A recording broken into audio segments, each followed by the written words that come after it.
Hello, swivel heads. This is Greg Allison with Green Greg's coming to you Fried Friday.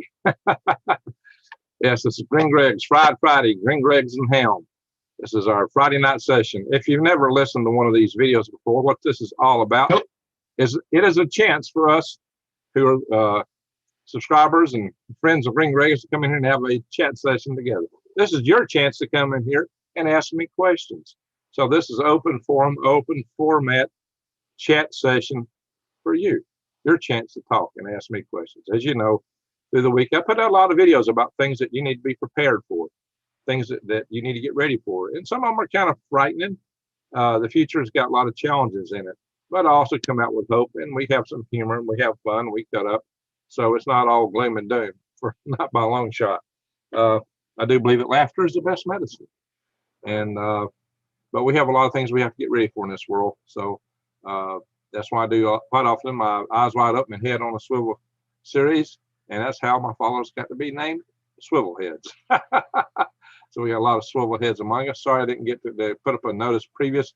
I've been on the road today. I've been on the road most of the day. I did a video earlier on my way into Kentucky. Well, I'm back. I just got back and got some things unpacked and some more things to do. But hey, I wanted to have a little session tonight. Pretty soon we won't be doing these if I go into the farmer's market, because I'm not quite ready to go to the farmer's market yet. But when I do, it's going to be a little bit too busy on Friday nights to do this session. So I do videos instead from the farmer's market on Saturdays. And the ghost, it's Green Greg's. I wish I would have caught you in Kentucky. I'd like to meet you. Oh, you were in Kentucky. Okay. Well, I was in southern Kentucky. I didn't go deep into the state. In fact, I was just north of Springfield, Tennessee, actually. I just drove through some town there. I can't remember the name of it right off. Let me see if I can figure that out. What town in Kentucky did I go to? Give me a second. One momentum, please, and I'll tell you what it is. I think. Yeah. Russellville. I was in Russellville, Kentucky. Keith Edwards, how you doing? My neck has been sore. Lots of swiveling. Well, my neck's been sore from whiplash. All that swiveling will give you whiplash though too, right? Well, we all had 12 in the room tonight. Well, y'all know I like to do a Friday night session, but I'm a little late tonight and I didn't post a little notice about it. Just because wow, it's the first time I've sat down since I got back. Cincinnati Jack, how you doing, Cincinnati Jack? Good to see you in the house. We got 11 people here so far. So we'll see how this night goes. Like again, what's I said for those that are just watching this for the first time, well, what's this all about? This is your opportunity to ask me questions. And so you can watch, if you want to watch after seeing later, just say what in the world we talk about. What's going on? What's cooking? There's a lot of topics that's got my attention. I talked to y'all today in a live session when I was driving up into Kentucky, talking about evictions. The fact that the moratorium on convictions ends on the 30th of June. And they claim there's 40 million people at risk. I don't believe it's 40 million apartments, because there's like only 80 million adults in America, right? So that's got to be the kids and everything else. But they say that 1 in 7 are behind in rent, 1 in 7. And some people are up to $25,000 behind in the rent. Yeah, I don't see how they're going to make that up. So yikes. Hey, the Saxon, how you doing? K-Town Daddy, good to see you in the house. Another thing that's going up is food.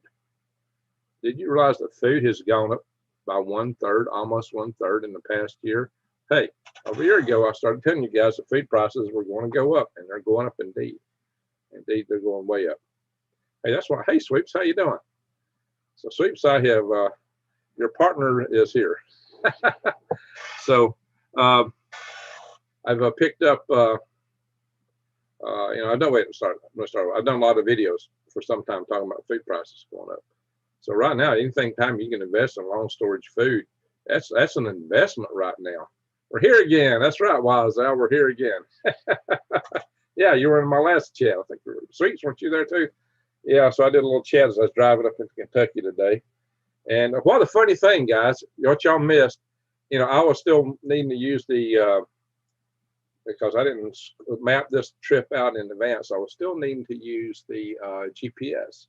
And I couldn't really do the GPS and video at the same time. As soon as I turned that the video off, and drove across this bridge. Some wild turkey comes up and flies right outside the passenger window of my car. I kid you not. I'm driving, and this turkey's like keeping it right outside that passenger window. Oh my God, I wish I was videoing now. It was beautiful. It was so wonderful seeing that turkey there as I was driving. But sure, if it was a wild turkey, it was a hen turkey. She was flying, a big bird, and it was amazing to watch her. She was just keeping up with me for a little bit right up the window. It's like, wow.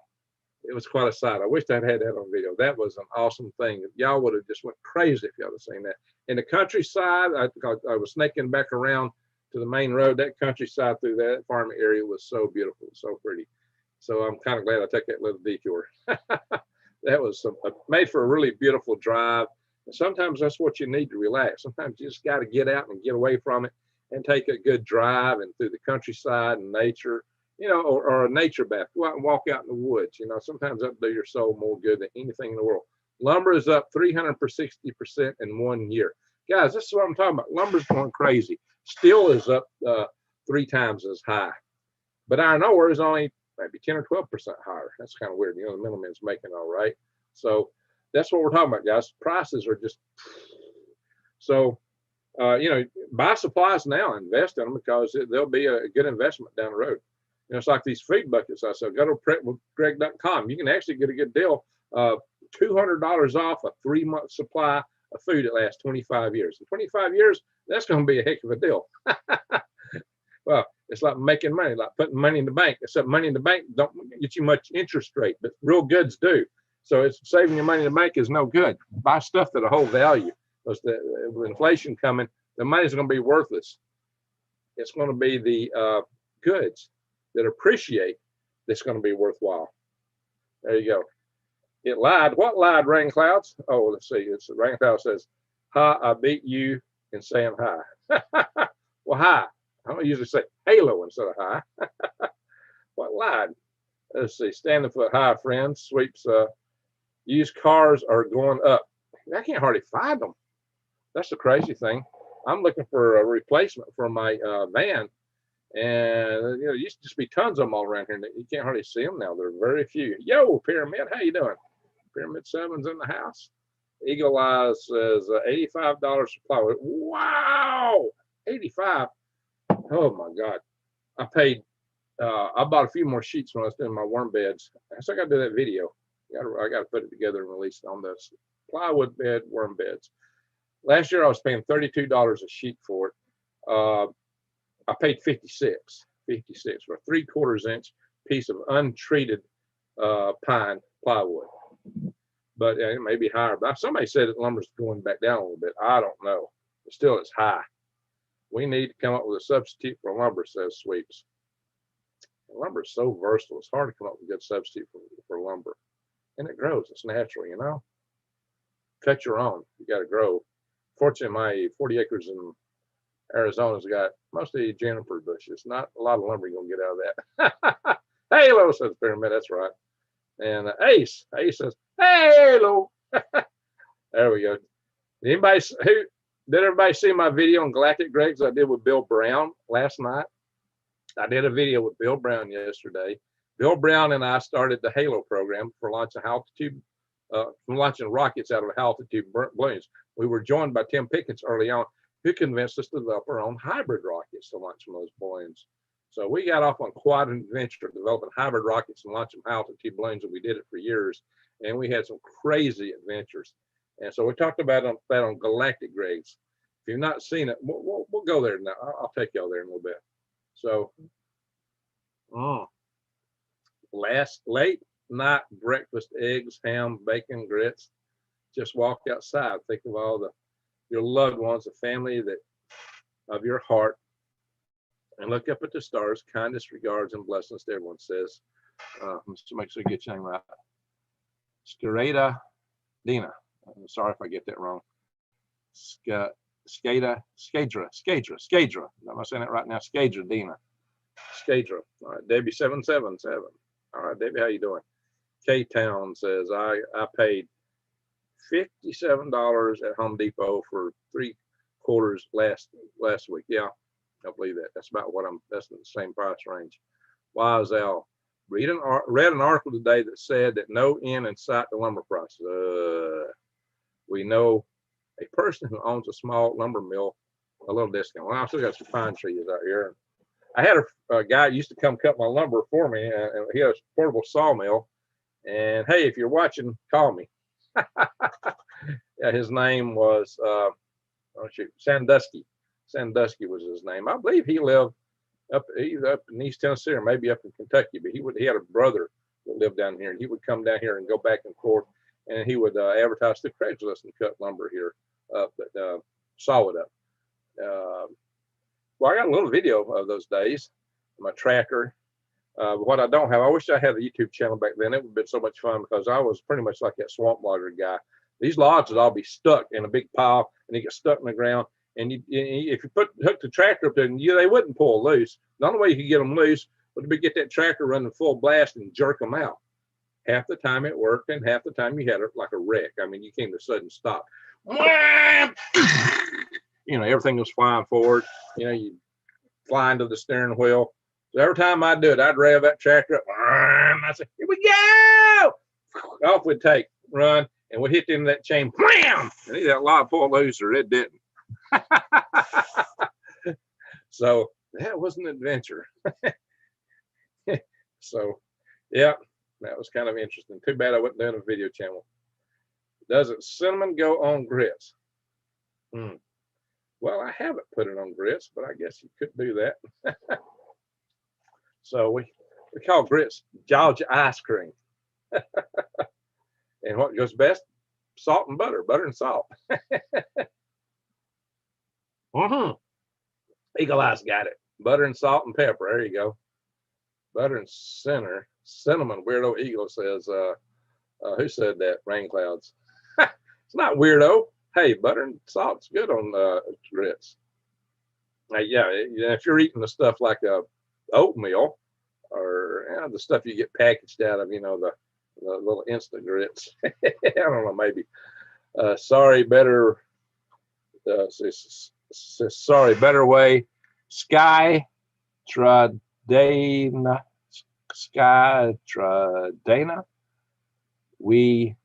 I don't know how you say DPN now. Okay, now that I'm not there. we DPN. Skydradena. I don't know. I hope I get that right. All right. Liza, you made my peacock scream. Oh, those things could scream, sure enough. Wake all the neighbors up for miles around. Oh yeah, beats my riding amusement park. Oh my God, I've had some adventures, guys, from the rocket days to the pulling logs. Hey, I love pulling logs with the tractor, and then how I built the log barn. I'm gonna have to do a video on building that log barn one day. I'll have to do that, and the greenhouse. I'll have to do some various videos. Oh, so I'm drinking some coffee right now, but putting it down pretty fast here. Always put butter and salt with bits of beef bacon. Okay. So I'll tell you all a little story. I had a friend from Connecticut. Still got him. He's still a friend from Connecticut. He had like a master's in aerospace engineering from MIT. So, he's quite the egghead, if you will. He's all into analysis and study and numbers, but the real world kind of defies him a little bit socially. He's strong in the social graces, if you know what I mean. and we've had a lot of fun pulling tricks on him. I can tell you 100 stories about this guy. Good guy, though, real good heart. Couldn't beat him for nothing. I mean, hand him your wallet and go, you can sleep like a baby. You wouldn't have to worry about it. Really good guy, hard worker, smart guy. And the ways of books. Calculations. Now, how you apply the calculations to the real world, he wasn't quite there, but he can certainly calculate. Which made him good. I had him doing analysis for our computing the probability of casualties and working up our launch waiver application for the FAA when we were working on our altitude liftoff program. Can you eat peacocks, says David. All right, so hey guys, don't cuss in there. Be careful. Let's see. We're all in this together. The realities of this ground level are challenging to some of us. Thank you for inspiring us. Some of us are better at egghead than real life. That's true. And you know what? We need eggheads. Somebody's got to do these calculations. We need eggheads. So he and I made a good team because I was really wide spectrum, you know, and I could connect with people and do the social things. And plus, I knew engineering, but he was down detailed analysis. So we complemented each other very well. We made a great team. But sometimes I'd have some fun at them. So we were going one night. We were out on our way to one of these rockoon launches to launch a rocket from a balloon. And we were coming down through Kentucky, going down into northern Georgia, about to go back out to Atlanta and head out the East Coast, back up the East Coast. Because we were launching from North Carolina. It was our first rockoon launch, the one SO1 space launch, one rocket. They got us in the Guinness Book of World Records. So we were preparing. We did a couple of false runs up there. So I don't remember if this is the one where we actually launched or the false run, but I think this is the one. Yeah, he was following me. Now we have driven together. He was following me in the car that time, and he starts flashing his lights at me. And we didn't have a good cell phone then, so it must have been before the actual launch. He was flashing his lights. I think I had one. He didn't. He was flashing his lights at me, and we're talking 1997, maybe 96, probably 97. So yeah, we launched 11 May 1997. So I don't know if there's a false attempt before or the one right at it. But he was behind me flashing his lights, and I pulled over to see what he wanted.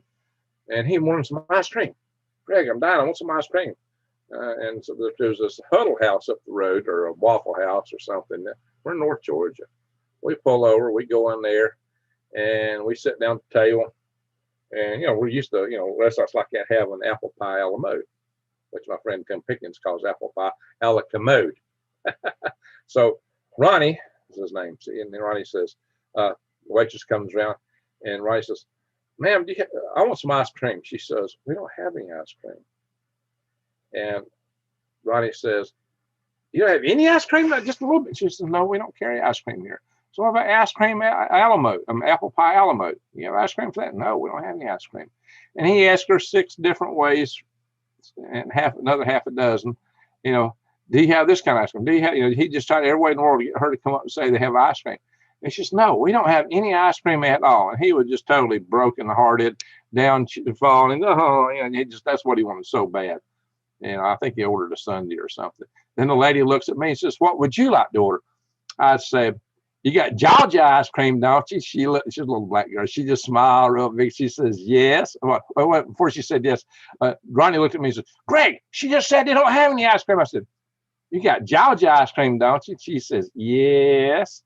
And Ronnie looked so funny at me, and she says, what would you like on that? I said, oh, butter and salt. And Ronnie was just, what? Ronnie was freaking out. He wasn't going to say a word. He was freaking out. What in the world? Because she just told me to have ice cream, and I'm getting ice cream with butter and salt. He was freaking out until she brought out the grits, you know. I was always pulling something that poor boy. Well, he was a Yankee. He didn't know what Georgia ice cream was. Poor guy. Anyway, that's what we did. Watch the potty talk. Yeah, no potty talking here, guys. No potty talk. Stock market is going to crash, says Ty Bollock. Uh-oh. Rain crowds. Oh, you try everything, Eagle. What's up, Eagle? Let's see here. Wait till you live by the swamp. Ever try croc? Well, I've had alligator tail. That's good stuff. Greetings from Maine. Hey, new days always. There we go.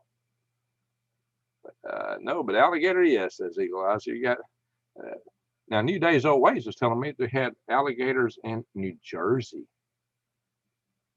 Who would have thought that? She said there's reports that in the 1700s, before people were transplanting them, they'd had alligators in New Jersey, guys. Imagine that. Since we're talking about alligators, Greg, Eagle's a good guy. XD, he's cool. What's XD stand for? Rain clouds. Well, hedge funds are going to get margin called. Cryptos are crashing too. Croc is very nice, says a big fellow. Well, imagine if alligator's good, croc can't be too much different. What's it taste like? Fishy chicken, kind of like a frog? Yeah. Oh, stand the foot. Looks like you got him. Watch what you say, guys. Watch what you say. Eli, just say no to eating peacocks, but yes to eating chicken. What's wrong with peacock? Oh, I didn't think about that. Oh my God. Okay. A bird. Does a KFC use alligators as chicken substitute? Probably not. Alligator meat get more than chicken. I could see that though. I like gator meat. Especially if you got a good sauce to go with it. China earthquakes.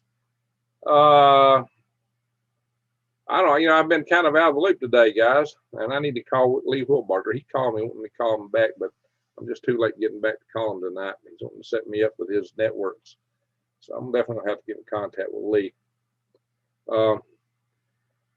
Cowboy Roy Rogers, he's got a channel. He was telling me something about earthquakes, trying to notify me today, and I don't know where he was coming from. I didn't have time to follow up on it because I've been on the road all day long. So I can find Cowboy Rogers on here. What was he saying? What in the world?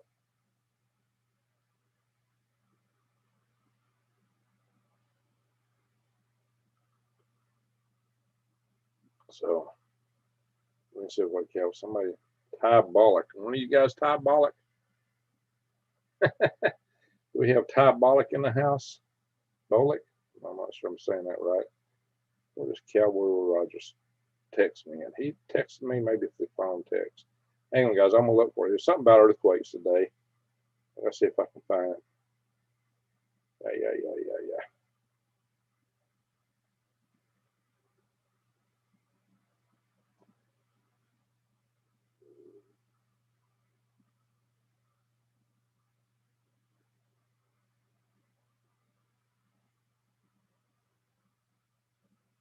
All right, let's see here.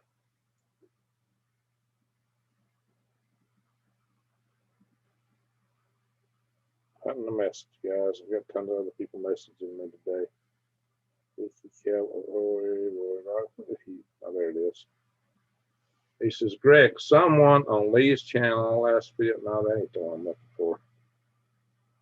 Hey, where did you put it? Y'all may know Cowboy Will Rogers.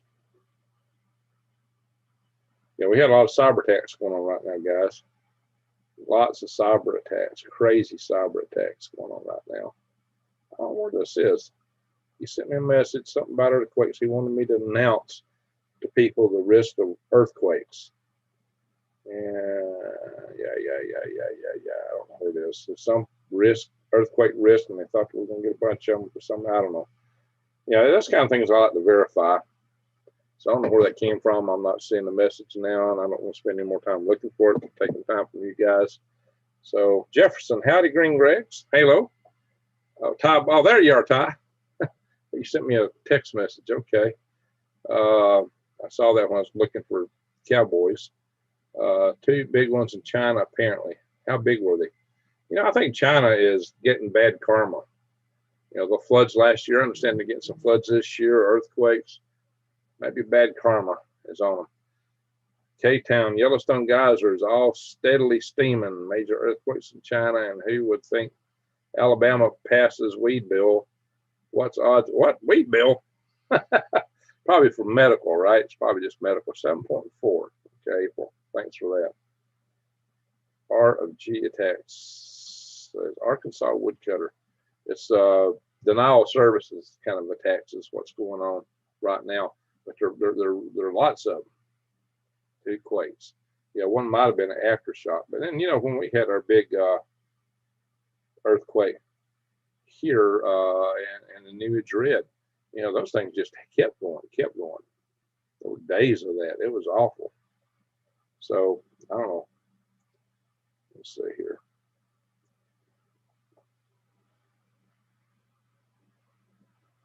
All right, Ty, it's a long message. I don't want to go through a real long message here right now. So, yeah, you got a lot of stuff in there. So, I don't know. I have to read the message and maybe comment on the further video. I don't want to spend too much time reading a real long message here. You might break it up, Ty, and into the chat room here, bits and pieces. So Ty's worried about the stock market and some other things. Oh, it's 11:11. It's 11:11. Look up to heaven. It's 11:11. I'm told that's a spiritual number. The angels might be watching over us now. No worries. Check it out later. Okay, we'll do. Precious metal trading titanium with China. Yes, Wise Al. Wise Al 11:11. It's 11:11. Yeah, my address is 112, and 2 is 1 and 1, right? So my address is really 11:11. Nice riding the country with you. Well, thank you, thank you. For those that missed it, after I stopped the video so I could engage my GPS and figure out how to get where I was going, I crossed that bridge that was in front of me, and right after I crossed that bridge, this wild turkey flew up alongside my passenger window, right outside the window, and was just flying right there along my window. Oh my God, I wish I was still videotaping. You guys would have went nuts over that. It was wonderful. Angels give messages, 11:11. There you go.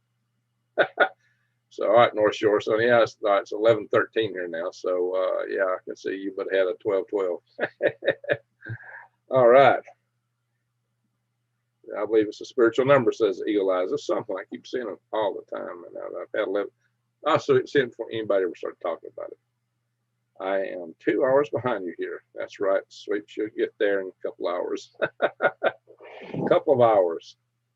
So now Arizona don't participate in daylight savings time. So Arizona is now the same as California time-wise. So it normally be mountain time. It only be 1 hour difference from me. But Alabama, I think, is voting along with Georgia to go permanent daylight savings time.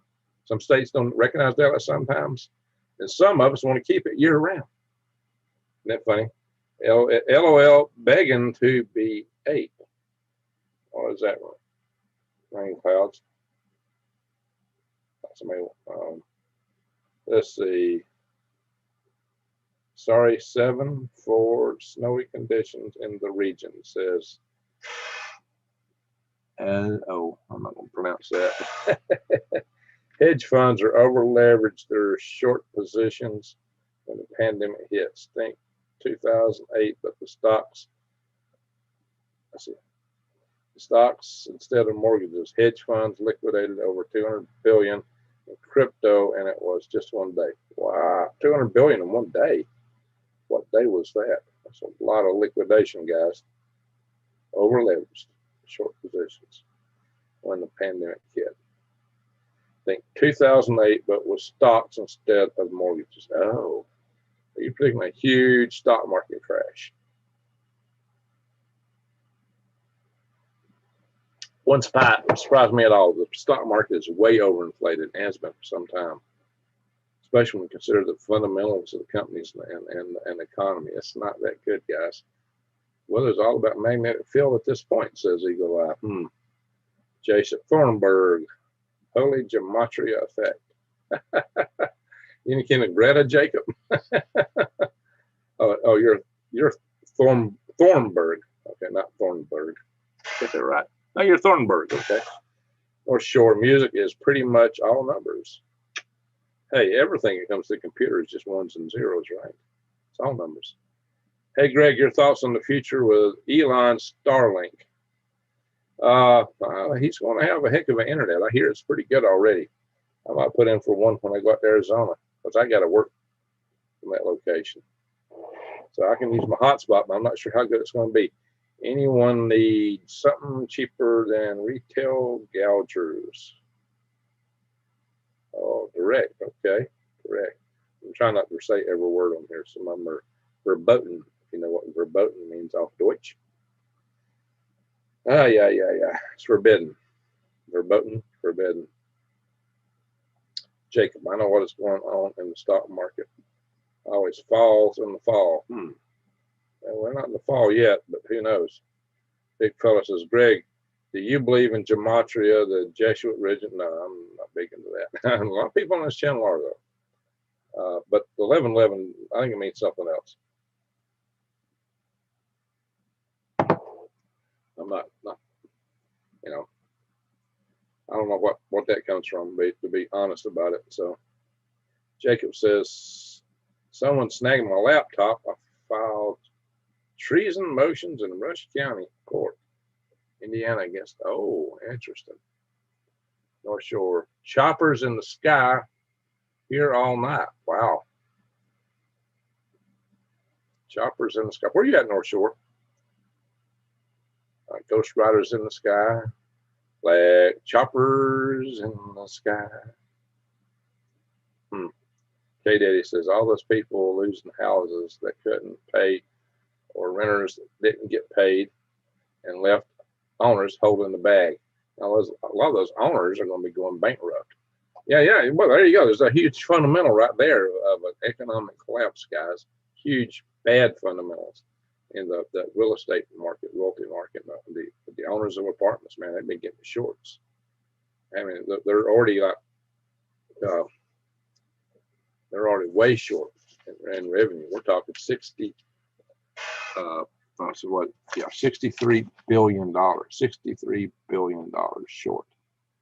That's a lot of money. That's a lot of money for some of us. It might not be for the government, but some of us a lot of money. New Day says they want to move Maine to Canada. UTC zone, sun comes up 1 hour before the rest of the state sees it. So you're talking about the time zone, I take it. Yeah. I don't think I'd want to join Canada. Not with Trudeau as the prime minister. Arkansas woodcutter, drone surveys here once or twice a month. Wow, don't sound like fun. Eagle Eye says, biblical numeric is a great read to all those same numbers like 11. Biblical numeric. Where do you find biblical numeric? North shore of Lake Ontario. Oh, you're in Canada. That's right. You're in Canada. That's right. An hour east of Toronto. Oh, okay. I used to go to Toronto a lot.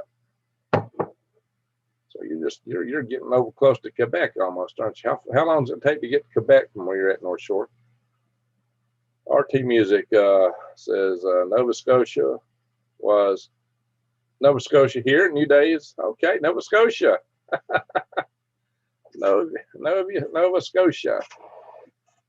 Anybody from New Brunswick in the house? All righty. Anybody from Newfoundland? In Canada, they call people from Newfoundland Newfies.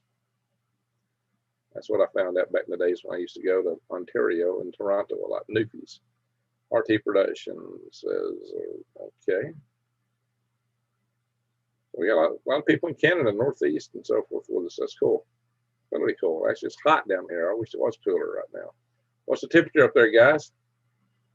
Big fellow says, yes, Jacob, Zach has opened my eyes. Well, Zach, all right, who's the Zach? What did he open your eyes to? Todd Ballett says, this is going to be huge. A lot of people are going to get hurt. Yeah, that's not good. That's not good. But that may be what happens. I mean, look at this, guys. All these people about to get dispossessed of a place to live. So many people, where are they going? What are they going to do? You know, how much, homeless shelters aren't that big. You know, they don't even like to let homeless people go in the parks where all these people are going to go. And who are they going to rent those apartments out to? The apartments still got, they still need renters. Well, that renters there getting money. North Shore says, Mr. Greggs, I'd be a good 5 to 6 hours to get to Quebec. Okay. All right. Yeah. Ontario is huge. Ontario is a very big province. And see, the provinces in Canada are much bigger than our states. I mean, the province is like the size of France or something. Guys are huge. Ontario is probably bigger than France. Is Ontario bigger than Texas? Maybe. I bet it is. I bet it is. Ontario is huge. A lot of the provinces are huge. Ontario is one of the big ones. Maybe the biggest. Of course, they got the Northwest Territories. That's really huge, but it's a territory. Yukon Territory, not as huge, but again, that's a territory. Been there, been to Yukon. They need new apartments for illegals. Oh my God. Who's going to pay for it though? Oh my, so they're going to kick Americans out and let them come in? Yeah. I kind of find that hard to see. I don't know though. Am I allowed to post a website on here with biblical numbers? On only the mods are supposed to be posting stuff like that. So let's see. You might suggest it to one of the mods and let them look at it. RT, whose music are you producing? My ill sister, Milan, over in Quebec. Homestead is 9.5 hours north of me. Wow. Wow. Yeah. Oh, your little sister. I said, oh, I'm sorry, little sister. Mallory, little sister Mallory, over Quebec Homestead. Wow. I bet there's some beautiful country up there. Beautiful country. Mr. Smith says, I think that a lot of renters will pay musical chairs. Yeah, you probably won't get a lot of that, but a lot of them may be disqualified from going someplace. But then the renters may have to lower the tenants may have to lower the qualifications. Godless and Ontario corrupt is. Miss Skill, well, now everybody in Ontario is not godless. Come on. All right. Maybe there's somebody up there it is, but you know. Mad Genome, God bless. K-Town Daddy, if you look at 1920 and 1930s old photos of snow tent cities everywhere in America when it got bad. Yeah, maybe that's what it's going to look like. You might be on something big. But Greg, I'm thinking of buying some open acreage, 150 plus acres. What do you think? I should grow or farm there. I have no experience. Cheers. Big fella, we're talking about buying acreage yet. I mean, what you grow depends on where you go. You know, what you grow depends on where you go. Where you looking to go at? 150 acres is a lot more than you need for like a market garden. It might be good for cattle. Goats, too big for goats. That would make a good cattle farm. If you want to grow grain, hey, I know a guy that here used to grow corn, and he's found he makes a lot more money growing popcorn. Go for a niche market. That's where the money's at. Go the same thing everybody else is growing.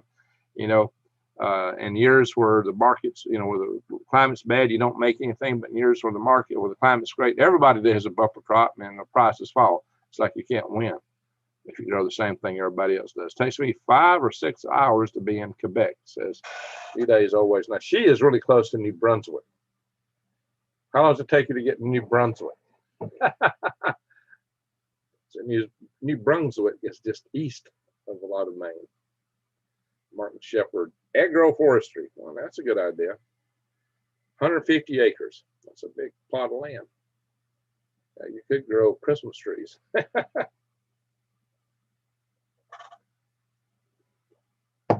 Hunt a niche market. Don't grow the same thing everybody grows if you want to make money. That's something I've known since I was a kid. In fact, when I was a kid, my daddy used to go to North Carolina, and we got white pines and Norwegian spruce saplings about yay high, and we get, you know, thousands of them and bring them back to Alabama and set them out and grow trees, you know, and they get about yay high in just 2 or 3 years, and we sold them for $5 a piece, and we thought we were making a killing. That's what we're talking back in the 70s. That was money back in the 70s. Corn is up through the corn is up, though will drive the price up in most foods. That's true. That's true. I just said food prices are up 30%. Waiting, today's always says, Wayland, 2.5 miles to be in New Brunswick. Oh, so you're 2.5 miles from New Brunswick. Oh, that's pretty close. You were really close there. Wise Owl says, I did work for 50 cents.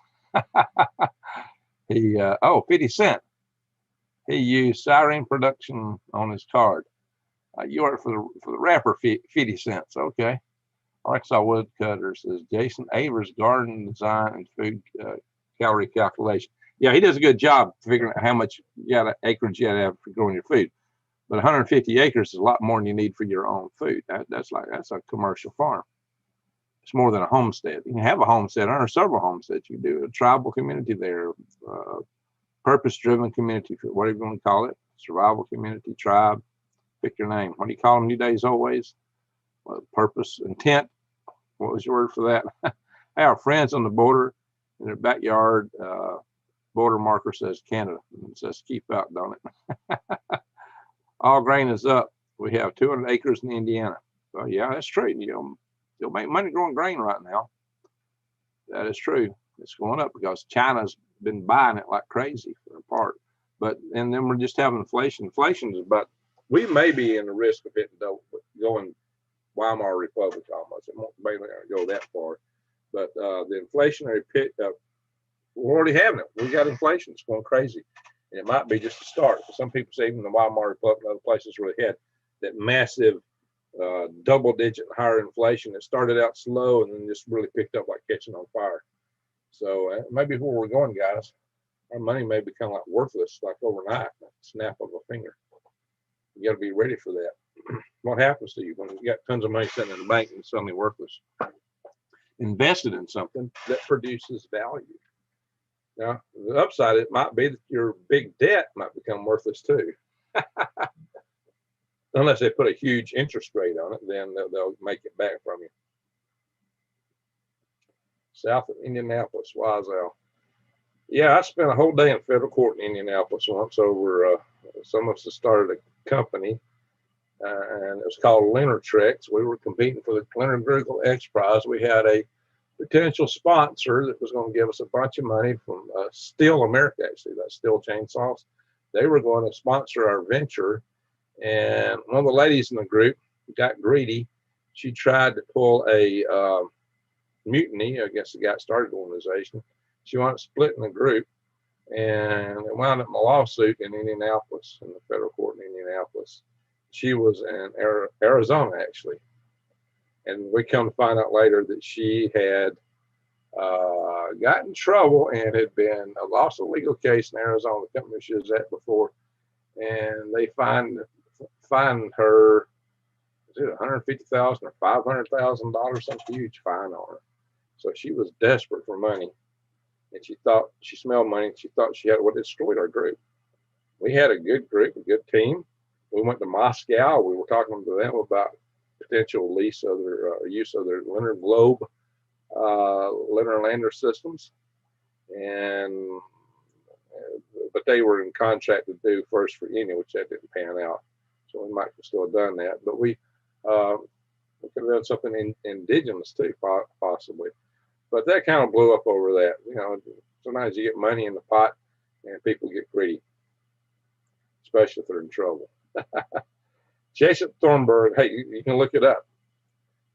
It's on the internet somewhere. I found it on the internet. It was Leonard Trex, Trex, like T-R-E-K.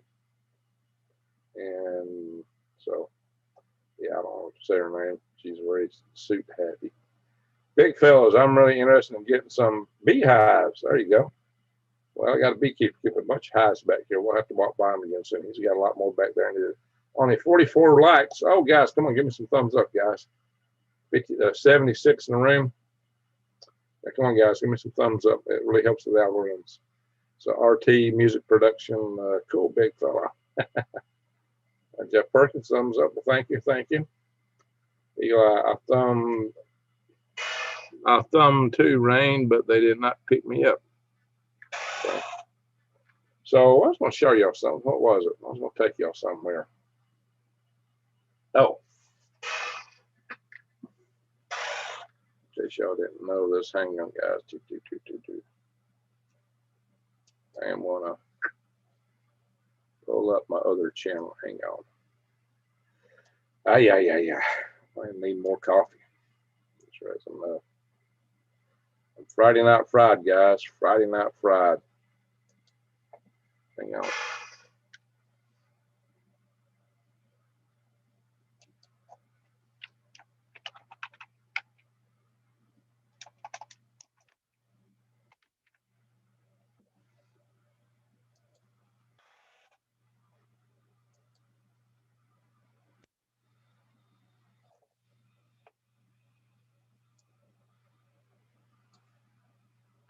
All right, I'm going to share this video. Hang on.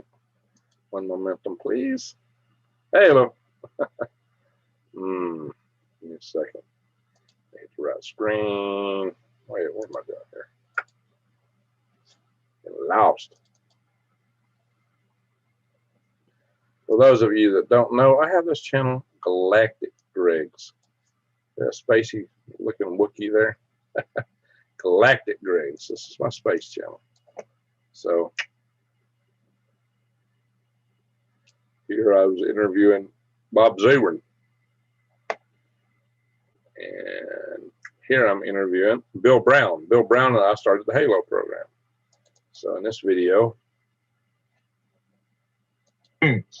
And later we were joined, not long after we started, by Tim Pickens.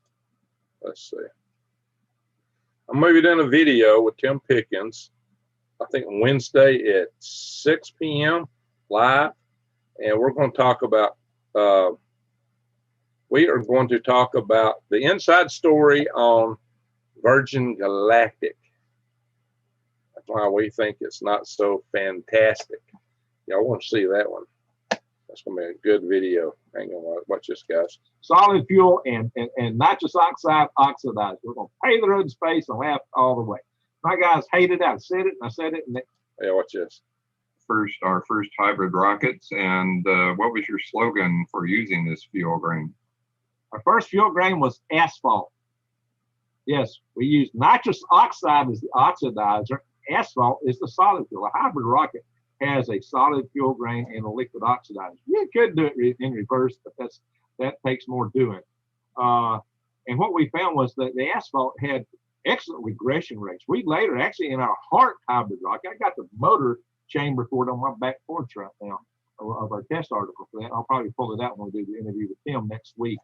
But yeah, see, yeah, if you're not subscribed to my channel, please subscribe, bang the update notification bell, and click off. If you want to see this blockbuster video that we're going to do on the inside story of skill and I still didn't answer this question, but here it comes. And especially Virgin Galactic. Now, we the hybrid rocket that we did initially was asphalt fuel grain. We did use HTPB, hydroxyl terminated polybutadiene, which is the rocket fuel used in military solid rockets. But we found that asphalt burnt much better. Actually, it's a better fuel for a hybrid rocket.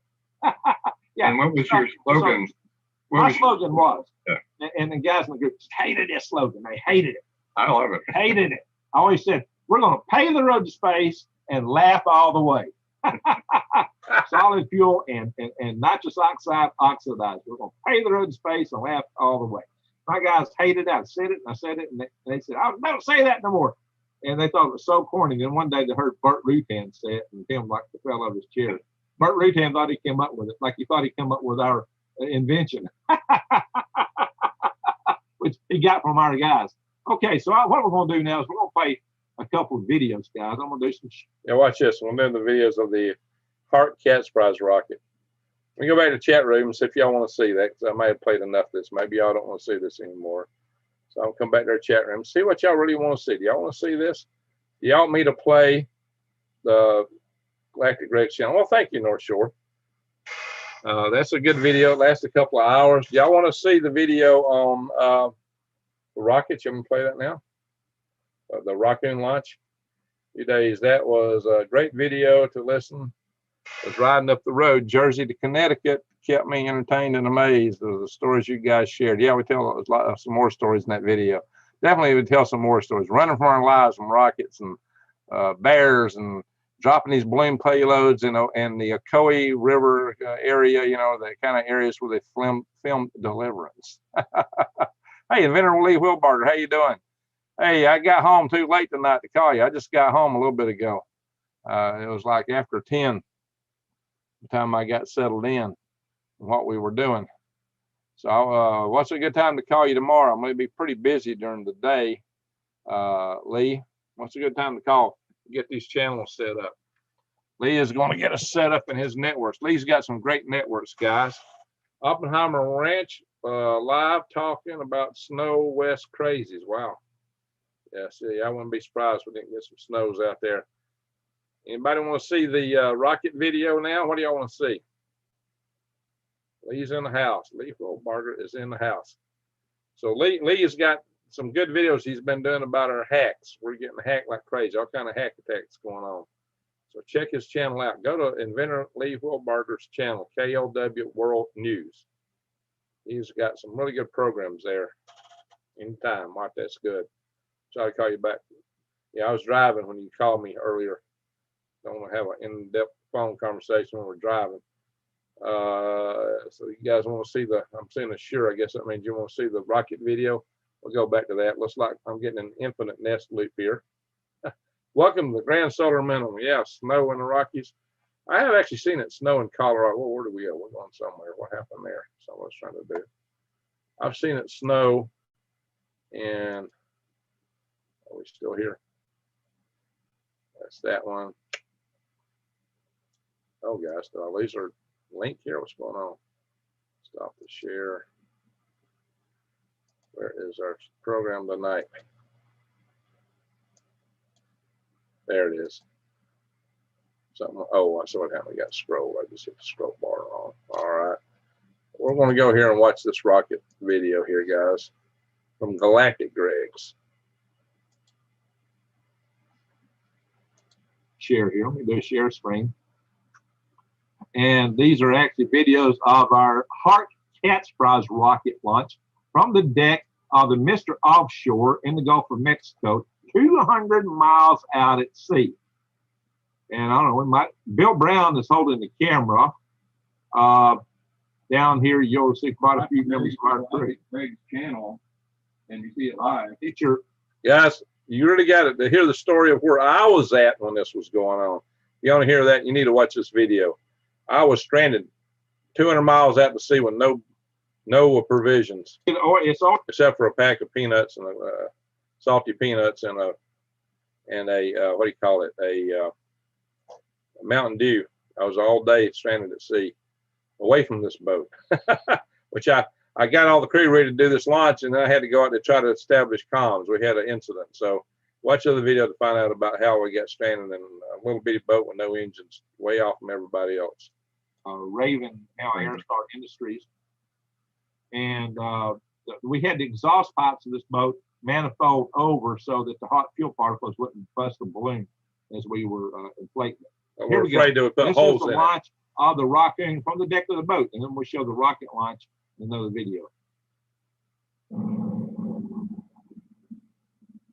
It's about to cut the cord. So he cut the cord. I think that was Glenn May cutting that. What do you think? Was that Glenn? Anyway, we'll talk about Glenn later. Glenn got killed at this Virgin Galactic's, actually Scale Composites. We were a little worried because this 400-pound rocket and gondola was directly over the boat, so we were hoping that it didn't drop off during launch. Especially considered we had one balloon fail prior to that. Yeah. Oh, we got buffer now.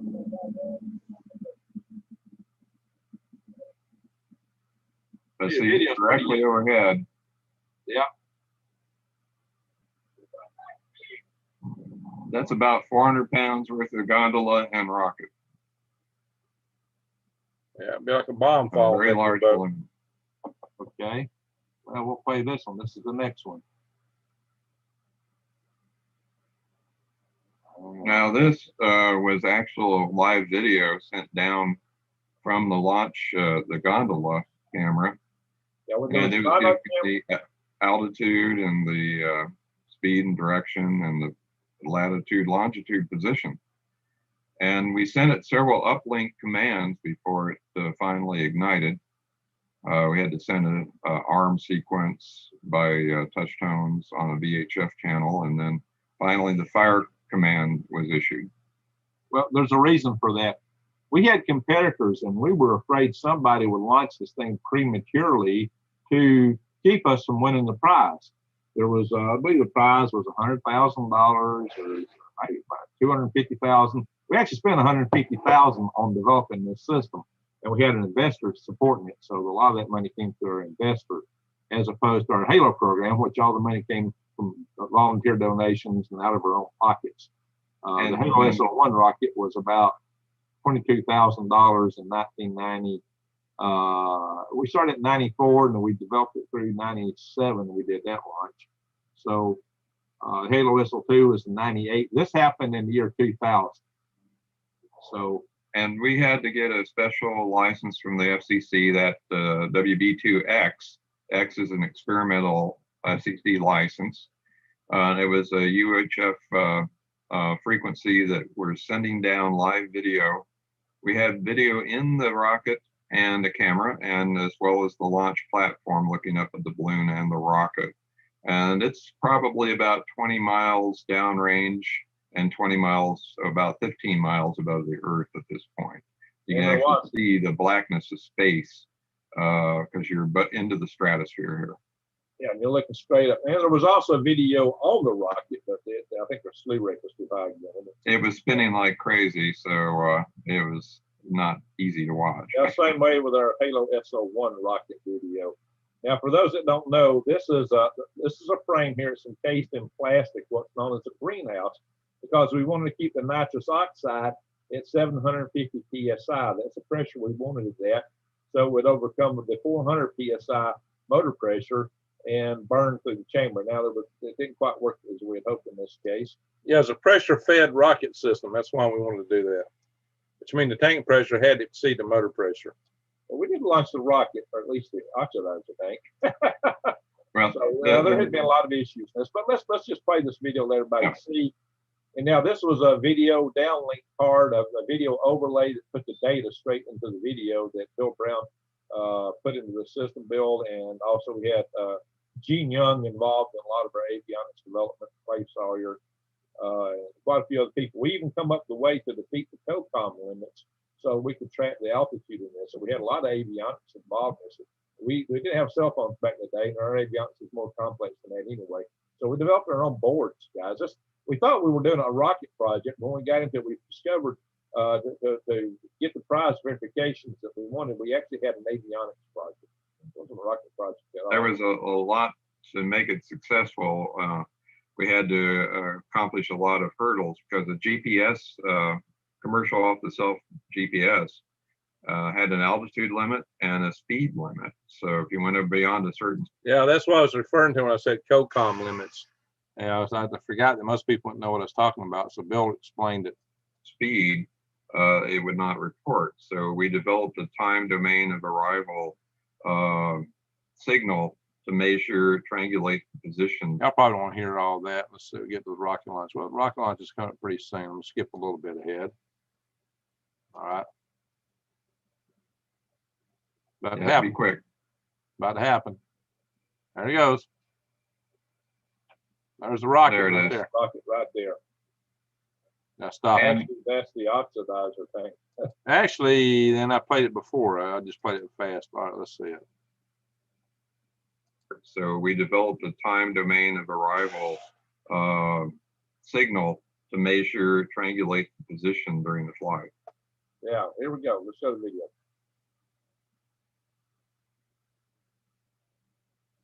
About to launch. It'll blow this plastic off the piece. There we go. Fastest ball. See the rocket right there, going up on the left. Let's go back to this again. I'll go back a few. There's the rocket. All right, so this whole video is 2 hours, and you'll see our quite a presentation we talked from in here. A lot of different things we talk about. I'm not going to play it all tonight, of course. You'll see this, go to it. But we tell a lot of war stories in this video about a lot of the things we dealt with. There's a whole lot more war stories in this than made this video, a lot more.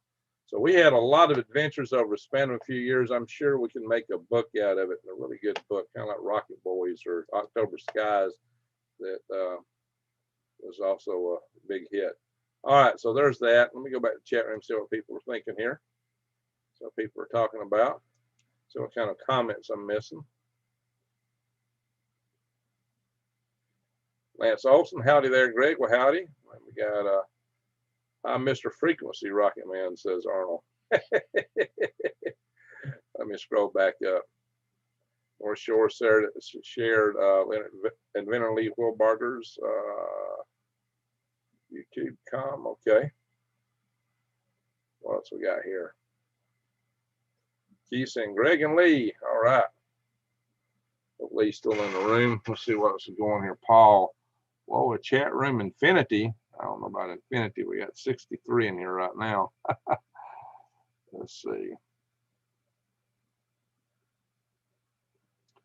Reading comments. Standing a pause for all the contagious news from Inventor Lee Wilbarger. Continuous and not contagious. It should be contagious. She said continues. Yeah, Lee is really putting out the news, guys, nonstop. Snowed 14 inches here on June the 7th in 2019, says New Days Old Way. 14 inches. Wow. So you ain't out of the woods yet for snow. Not there. Elton Butterfield. Halo. That was the Halo program, guys. That was the Halo program. Yeah. I got to go back and prove it to you, don't I? So Lance says, howdy there, Greg. And let's see. Everyday Spacer. Hey, now that's good. We got a spacer. And hey, Greg, we just finished our show and noticed you were live too. Everyday Spacer. All right. I'll have to check out your show. What did you cover, Everyday Spacer? What y'all talk about? Good name there. Oh, Hillbilly. Hello from Kentucky. I was in Kentucky today. Check back earlier. I did a video from Kentucky. Very much Southern Kentucky. Everyday Spacer. Hello, Hillbilly. All right, Northern Shore Preparedness says, welcome to the chat all. Please consider hitting the like button. Yeah, please do, guys. We need more likes. Now, we actually got 69 on both counts right now. All right. Yep, ace out. So Lee Silver. Here you're chatting with Greg. Well, Lee called me earlier today, so we're definitely done a little chatting. We got to do more of that. So Arnold says, hey, Mr. Frequency, when are you and Rocket Man going to do a show? Oh, yeah, he's calling Lee is Frequency. That's right. ASAP. That's right. Pam Hoffman. Hey, all right, Pam. I don't know who you are. Pam's an old space friend of mine from way back. I met her at a regional space conference she did in Ohio. And then after I did my International Space Development Conference in '93, she chaired one up there in 1995. And then Pam went west and worked for, what was McDonnell Douglas. It was probably Boeing by then, right? Pam was Boeing took over McDonnell Douglas. It bought them out. But she worked in the facility where for quite a while, Boca Chica down there in Huntington Beach, where they built the the Delta rockets, excuse me. And the Delta Clipper was actually built in the facility where she worked at. And I got the remnants of the Delta Clipper rocket in my backyard here, the Intertank Avionics Bay. So she's been a long time spacer, everyday spacer. You can eat smoked alligator tail at Steely Dan, okay? So you've been hanging on here. You heard us talk about eating alligator tail. MSDC. Yeah, the Midwest Space Development Conference. That's right. That's right. Yeah, she's an old friend of mine, Boeing on the Delta program. Yeah, so she worked on the Delta program for Boeing, but it was started by McDonnell Douglas. So let me go back to the Halo. She knows all about this Halo program. She knew me way back in those days when I was doing this stuff. So back again, there's the rocket. So if I skip forward a few frames, let me skip forward a few frames here in this video. Find the presentations. Flying at Mach 1. That's our High Altitude Research Corporation. That's our balloon launch return vehicle. That's on the big balloon. That's the subscale vehicles there. And let's skip forward. That's where we're launching it from a balloon. And that little blonde tuft of hair down there is me, and that's our balloon launch return vehicle off the deck of the C. Michael Calais utility boat out in the Gulf of Mexico. There's a bunch of these out there, guys. That was the beginning of our Heart Cat's prize rocket before we finished assembling it. And that's our Halo Ground Launch 1 rocket. Wait, hang on. There's that Cat's prize rocket. Y'all saw the video a little bit ago of launching that.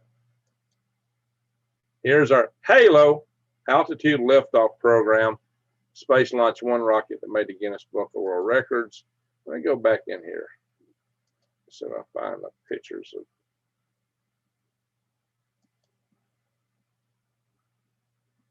Yeah, this one don't have the picture of me standing out in the field. I got that somewhere else, another presentation. No, I think I did show it in this video, though. I think I found it. It was in a separate presentation. Just skipping around here.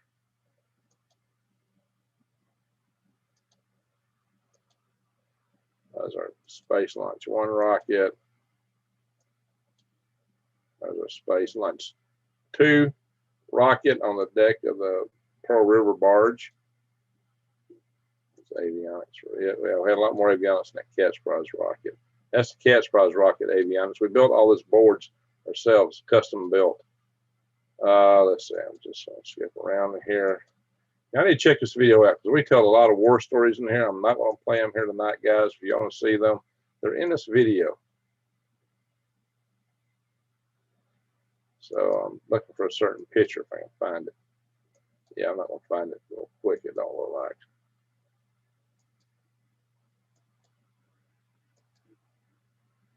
Yeah, hang on, guys.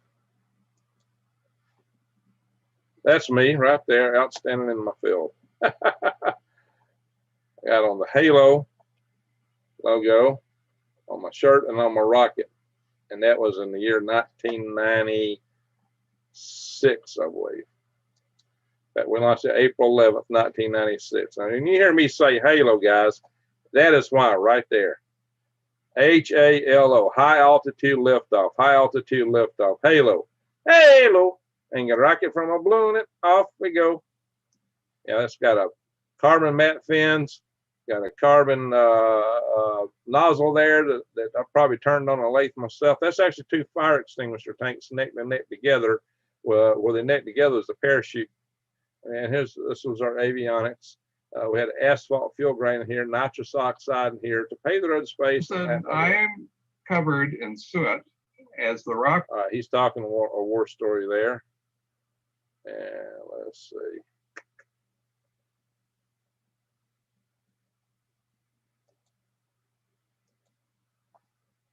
I believe wound up the. All right. Well, there's a bunch of other interesting pictures in here.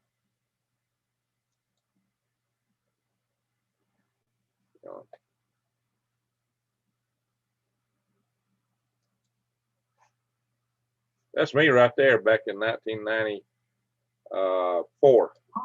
Yeah, that's me right there. There he is. That was one of our earlier balloon launch experiments. All right, what happened? I just got knocked out. What happened? Let me hit the escape. Get this thing back under control. Anyway, we'll go back to our video here.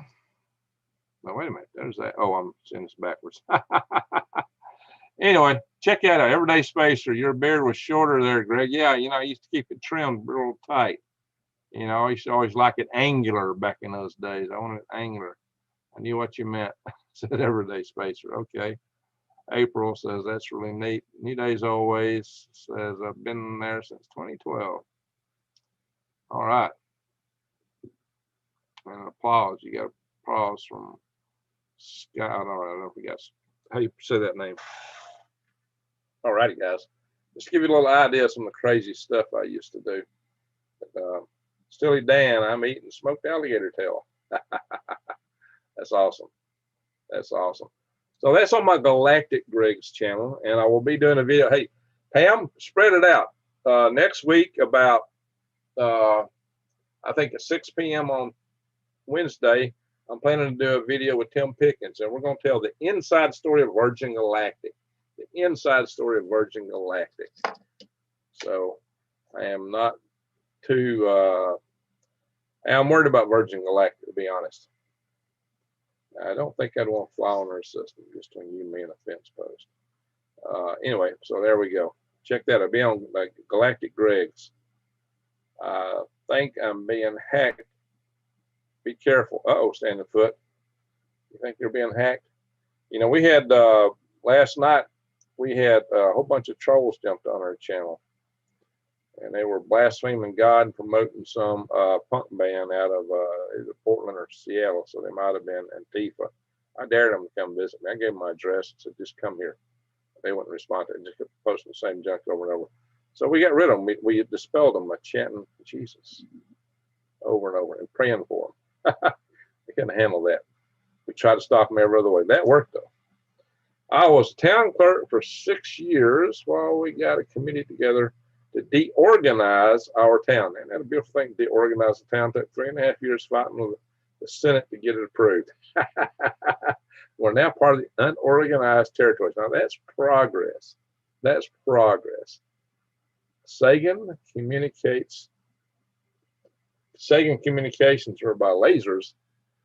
I don't know if Sagan had that kind of technical acumen or not. Sagan was more into his probes going to Mars and such, like the Viking 1. He was an astronomer. Now, they did put lasers, bounce lasers off the moon, guys, because, you know, the astronauts put these laser reflectors on the moon, and you can actually send a signal to the moon and it will reflect it back to Earth. So they put those laser reflectors. So, yeah, they're there, guys.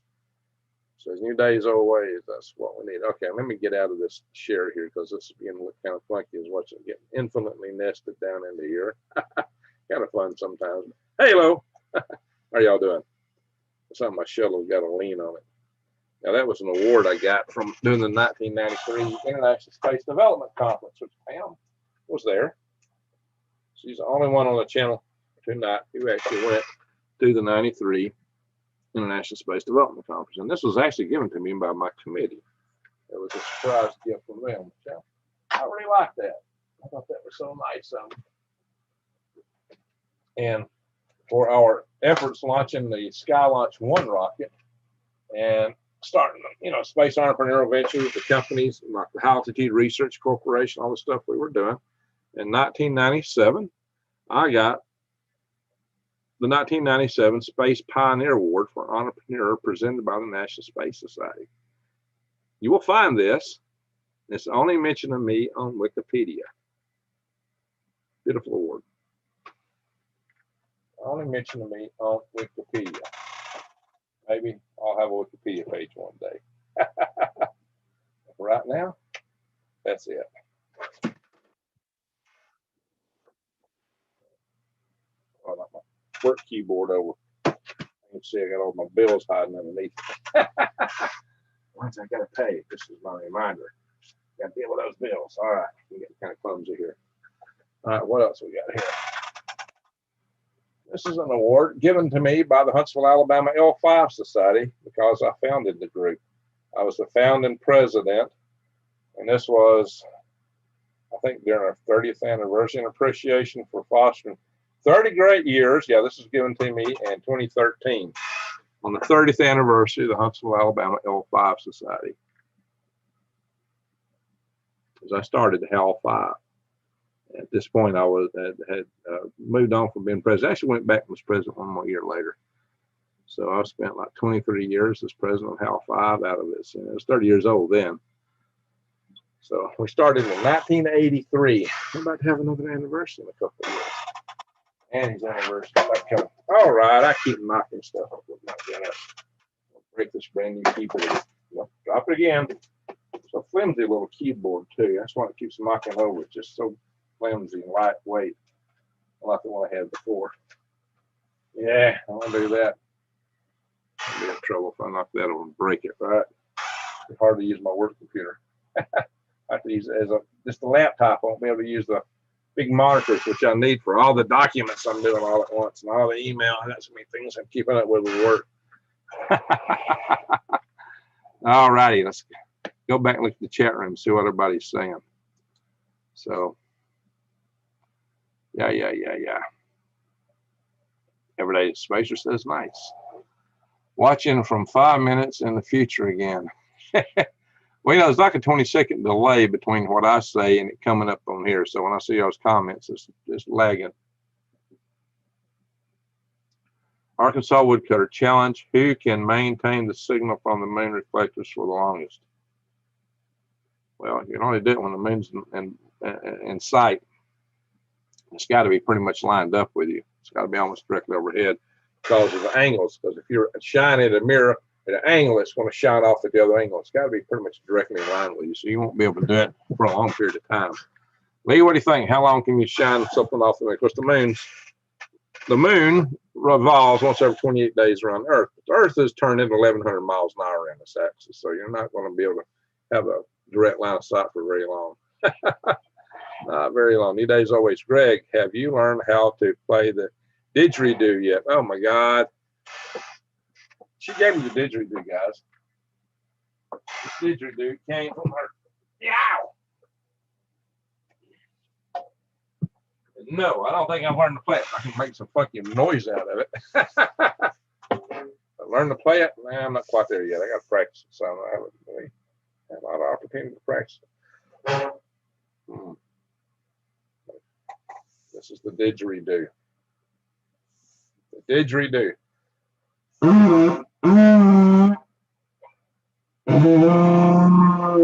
It's coming from deep down, right? That's what I hear. Well, I can do a deep voice, but I'm supposed to like hum, deep down, hum.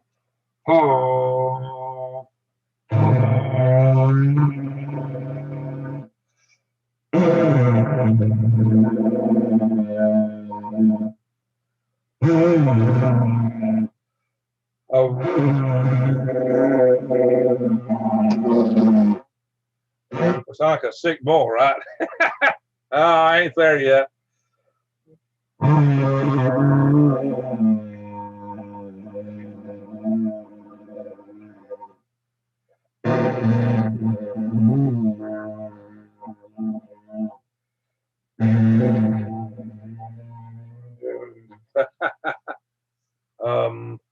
I heard you're supposed to hum, but how do you hum and blow at the same time? I'm still, that's kind of odd to me. How do you hum and blow at the same time?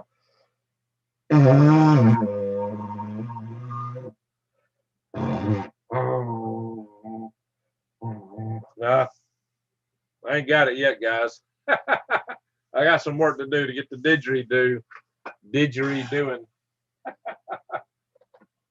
Might have a little better luck banging on the washboard.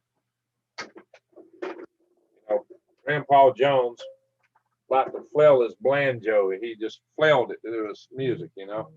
I mean, he was actually good at picking the banjo, but he discovered flailing or matched his music style. So, you know, the kind of songs he sing.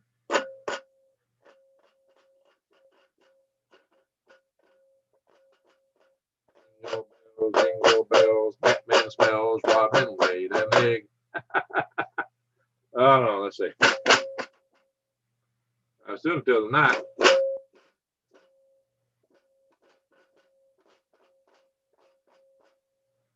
Oh, one young from me, there's a big old holler tree where you lay down $1 bill. And rider and a pin, there you come back again with a just like a Mountain Dew. Really call it get on Mountain Dew. For them that refuse it are few. I don't know, guys. What do you think? Double handy. Well, nothing else. Ideal for silks, hoses, and lingerie or handkerchiefs. Just the right size to fit a bucket, pail, or lavatory. Packs easy into a suitcase. I've got a little bit bigger one, but I got two of these. I got a bigger one and I got this one. Those are musical instruments. This is probably about the right size. I don't know. All right, new days, old ways. I still got some learning to do. Maybe you got to come down here and teach me how to play these. You come teach me how to play. Good try. Okay, very good. Wild Animus, I'm late. That's your hair. That's what counts, right? Arkansas woodcutter. I don't want to work. I want to bang on me drum all day.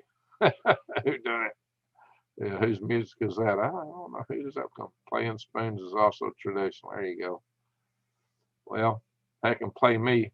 Good night, Greg and everyone. All right, Lee. Good night. We're acting too silly, aren't we? We do like to have fun.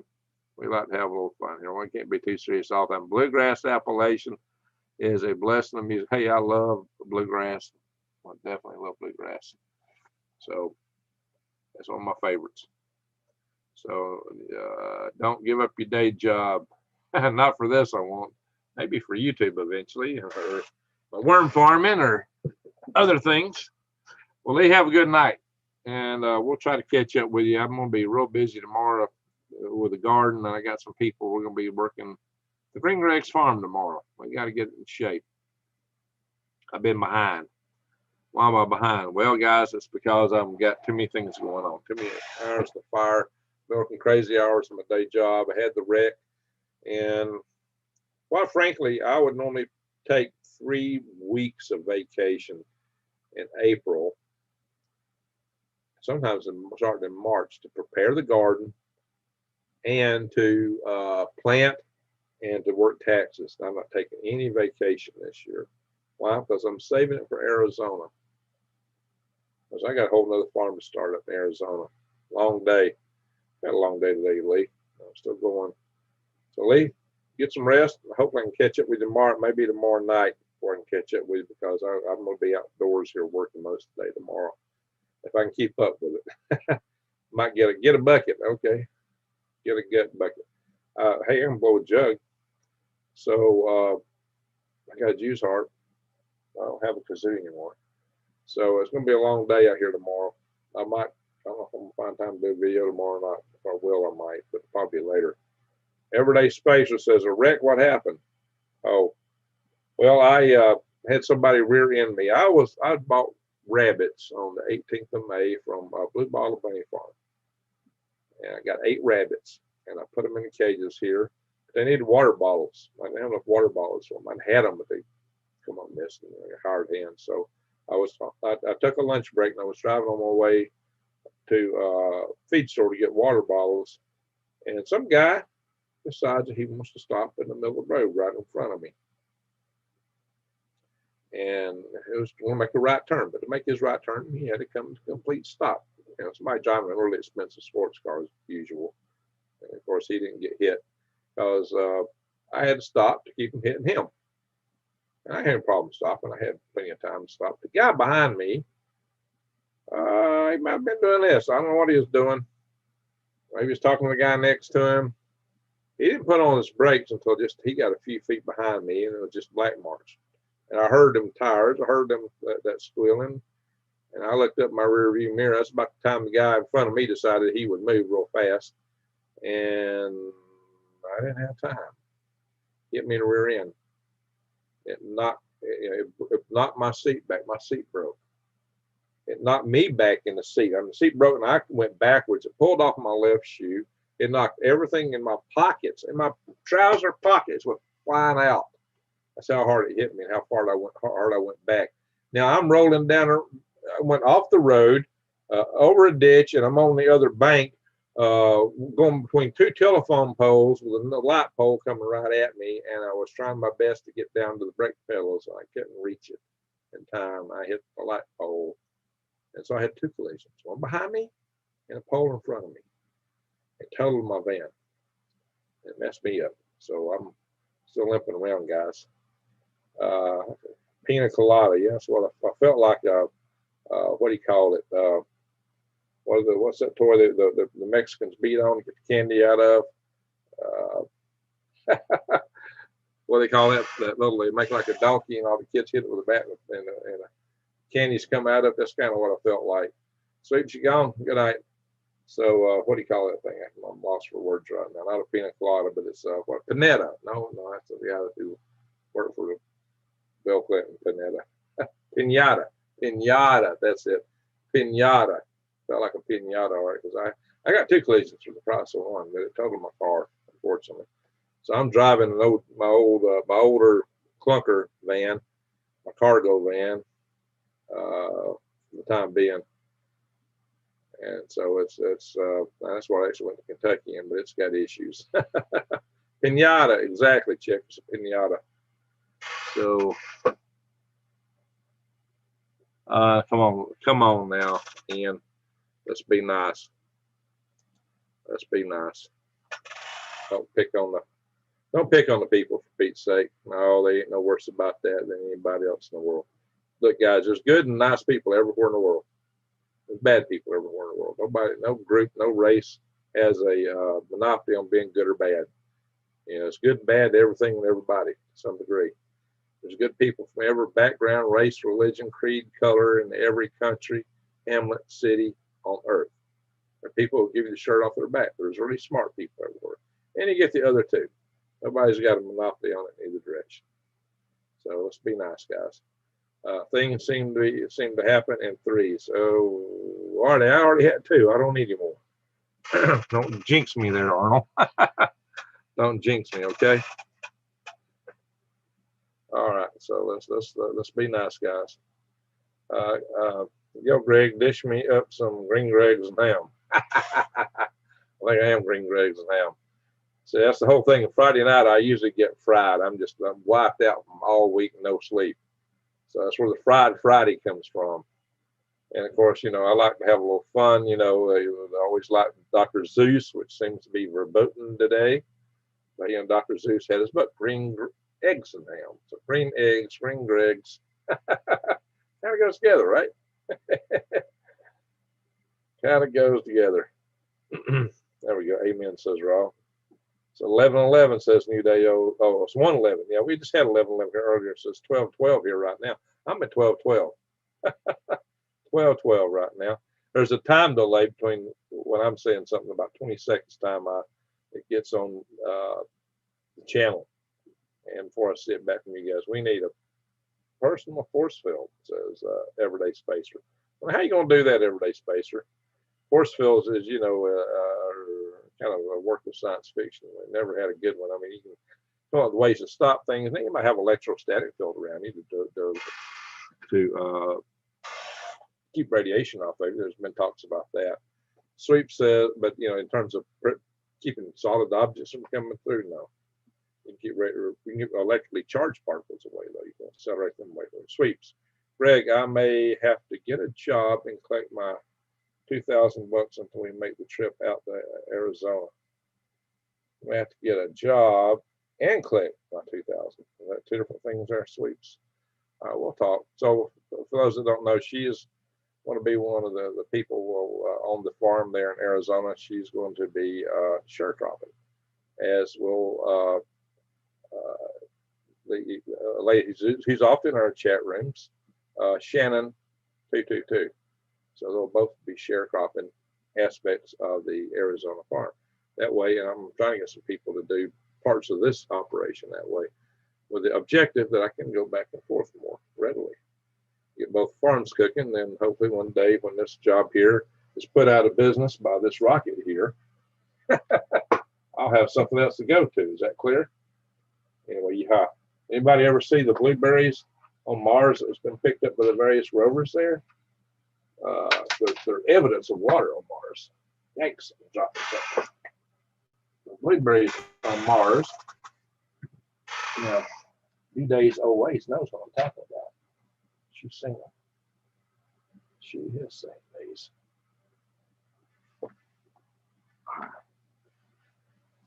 That's your Martian blueberries, guys. It's little iron ore pellets. And they're evidence of water. This is what, now they look blue just because of the false color they were using with the rovers there. And when you correct them, that's the color. But that's what these are. You find them on Earth. And they call them blueberries. These were given to me by my geologist buddy, Ed Kiker.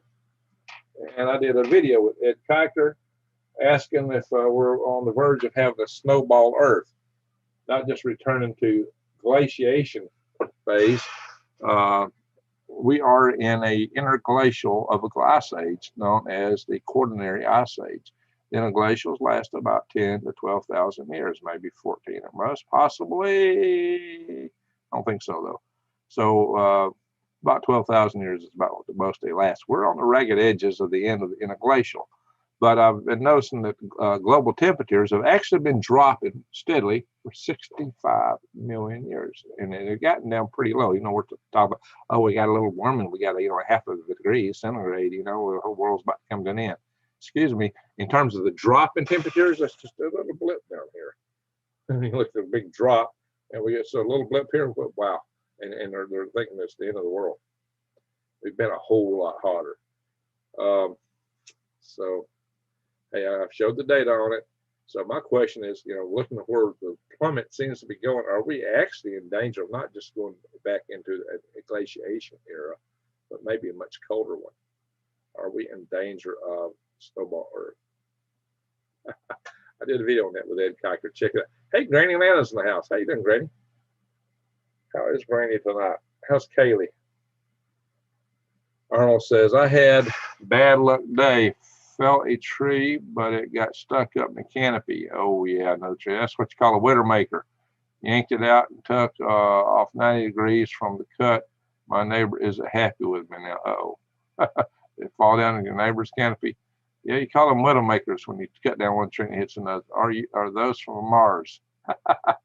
No, they're not from Mars. We haven't had a Martian return payload yet. You know that. Come on, everyday spacer. But they're the same thing. They're the same kind of thing. Form the same way. That's how we know there was water on Mars. It was those blueberries that first gave it away as direct evidence. Eli says, Ice Age is coming. The Iceman cometh. Catherine how you say it? Sigurdsson says, hello, I got snow today. Where you at, Catherine? You got snow today. Where you at, Catherine?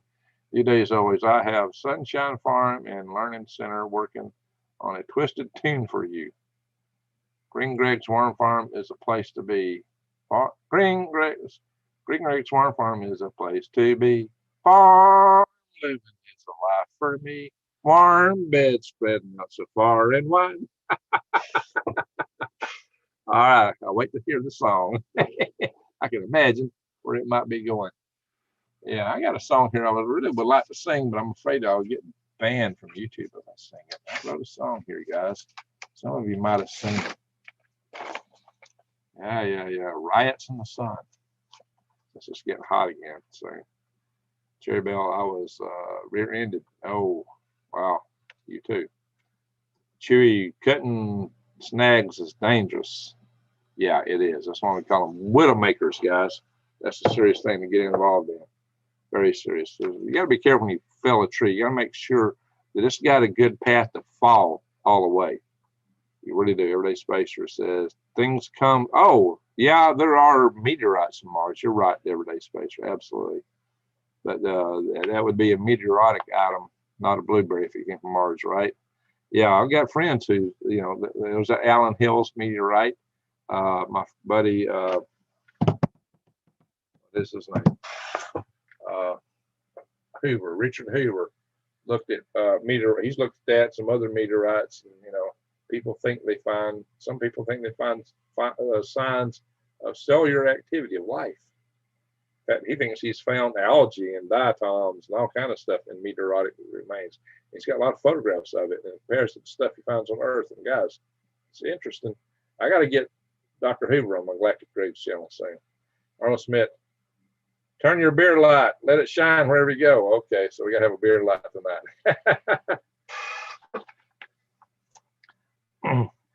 Goodbye to you, my trusted friend. We've known each other since we were in the pen. Together we climbed fences and walls, heard our girlfriends' cries, broke their hearts, and took our falls. Goodbye, my friend, it's hard to die when rider smoke floats in the sky. Now that spring is in the air, riots are everywhere. Think of me, and I'll be there. All right, I got to get it in my mind. I better watch it. Have to get me banned if I'm not careful. I didn't say anything that was against the rules, but just the whole subject matter. So I'm not going to sing that song. Just give you an idea of what it is. So, yeah, that's kind of getting a little edgy for this platform. So I don't want to go there. All right, y'all want the beard light, huh? Y'all want the beard light. Yeah. So want the beard light. Greg, I have to send you a pic of a sculpture at Sunshine Farm. Mary says it's a geologist named Ed, and was made by a gal named Pam, who takes over the controls and lands at NASA's rockets from Texas. You think it's our Ed? Could it be Ed Kiker, my buddy? Granny Lana, the pain was so bad I begged them to let me die. Oh no, Granny.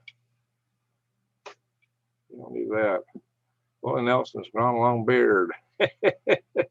So, Eli, standing, are you talking about the 20 in the black program? I don't know. Let's see. Seasons in the Sun. There you go. The Poppy family, 1975-ish. Rain clouds can't answer questions. Yeah, I got a whole song there made up, guys. I've modified it, but it's a little, probably, I don't know, it might be fine. I just don't want to push it too hard, guys. There's nothing in there that violates any terms of service, but the topics are kind of risky. So it sure looks like them. Are you serious? It looks like them? Maybe, maybe. We got a Pam in the room tonight. Pam has known me for a long time too. You still here, Pam? Everyday Spacer. All right. Let's see. My hair's kind of tangled up. We've been driving today. It's got all tangled up. Oh, that's part of my hat. What was I feeling back there? I got this ball hanging down back here. Oh, man, there's something big in my hair. What is that? All righty, guys. All right, be careful, says Arkansas Woodcutter. Just sends a pic to you. Okay, what email did you send it to? Did you send my phone? I'll check it out in a minute. I'll tell you if it's him. All right, here, guys. Here we go. Ho, ho, ho, ho, ho. Let me go back to my video so it looks like I'm not. Ho, ho, ho, ho. Beer light. Ho, ho, ho, ho. Nobody needs a beer light. Ho, ho, ho, ho. See, I know what I'm going to be when I grow up. I'm going to be a disco ball. See? This is disco music. There we go. Oh, oh, oh, oh, oh. How's that? Y'all like that? Y'all gonna be asking me if that every time we do a live session and it's nighttime, I'm sure now. That is fun, right? All right, let's get the lights back on. Hey, what other prepper channel do you get that kind of stuff from?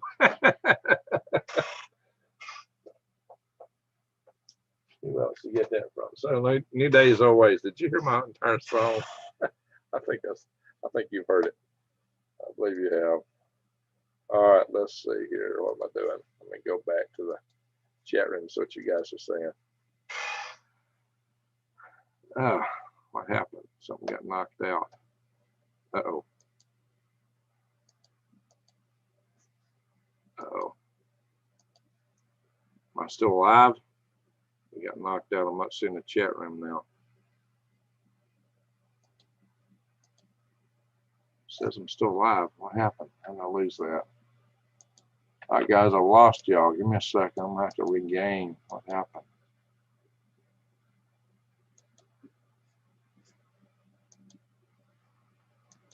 Absolutely lost the chat room, guys.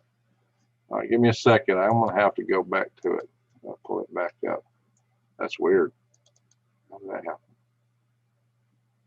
All right, you want to hear some stuff? Hang on, guys. It's going to sound nutsy here.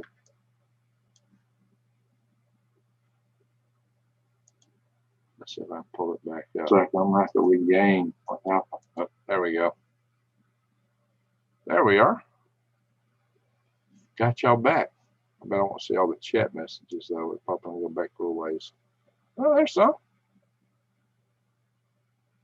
Today's always. Oh, you sent it through Facebook. I got it. I got it. Never been in New Jersey, says Everyday Spacer. Really? I have been in New Jersey. I've been to Pennsylvania. I just haven't been to the New England states. I've not been to West Virginia or Minnesota.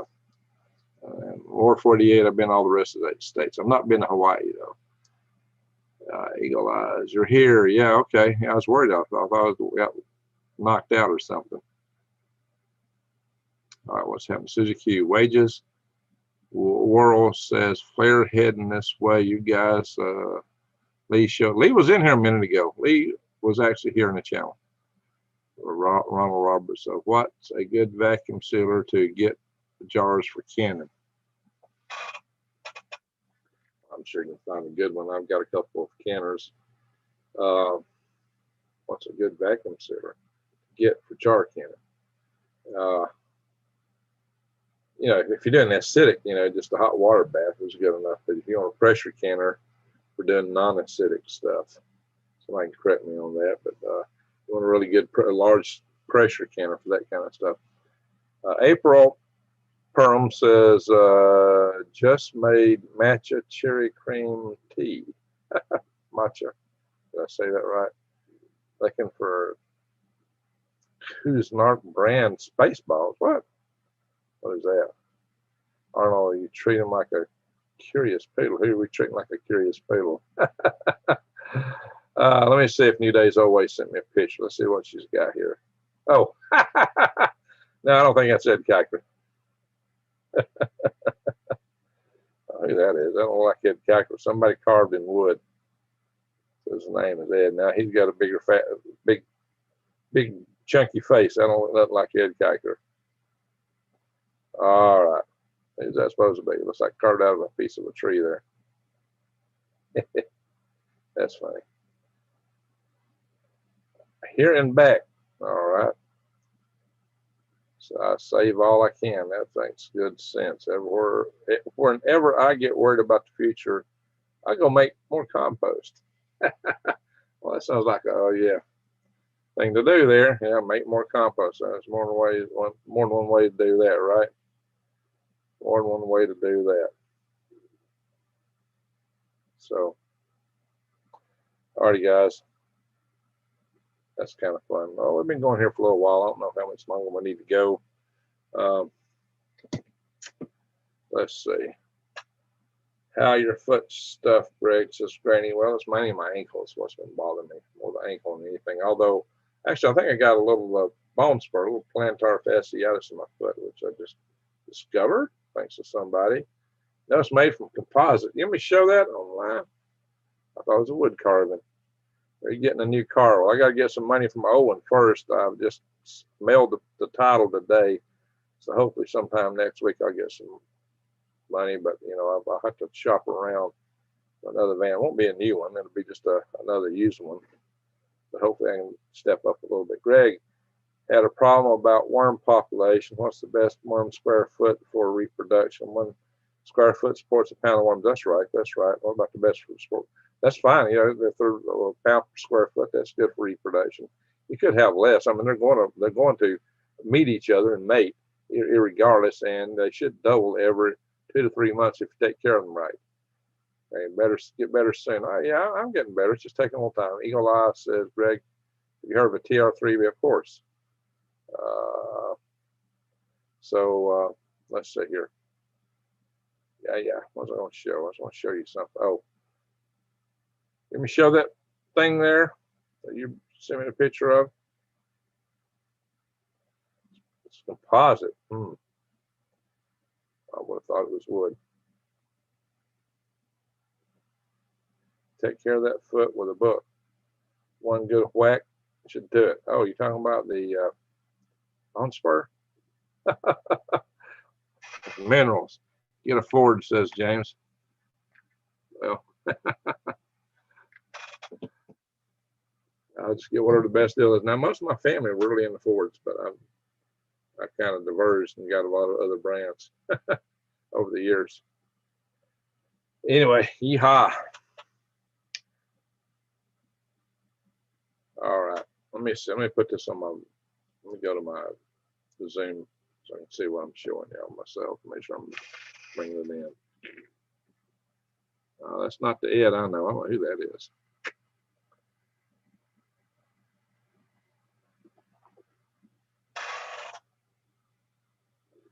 Ed's face is at that.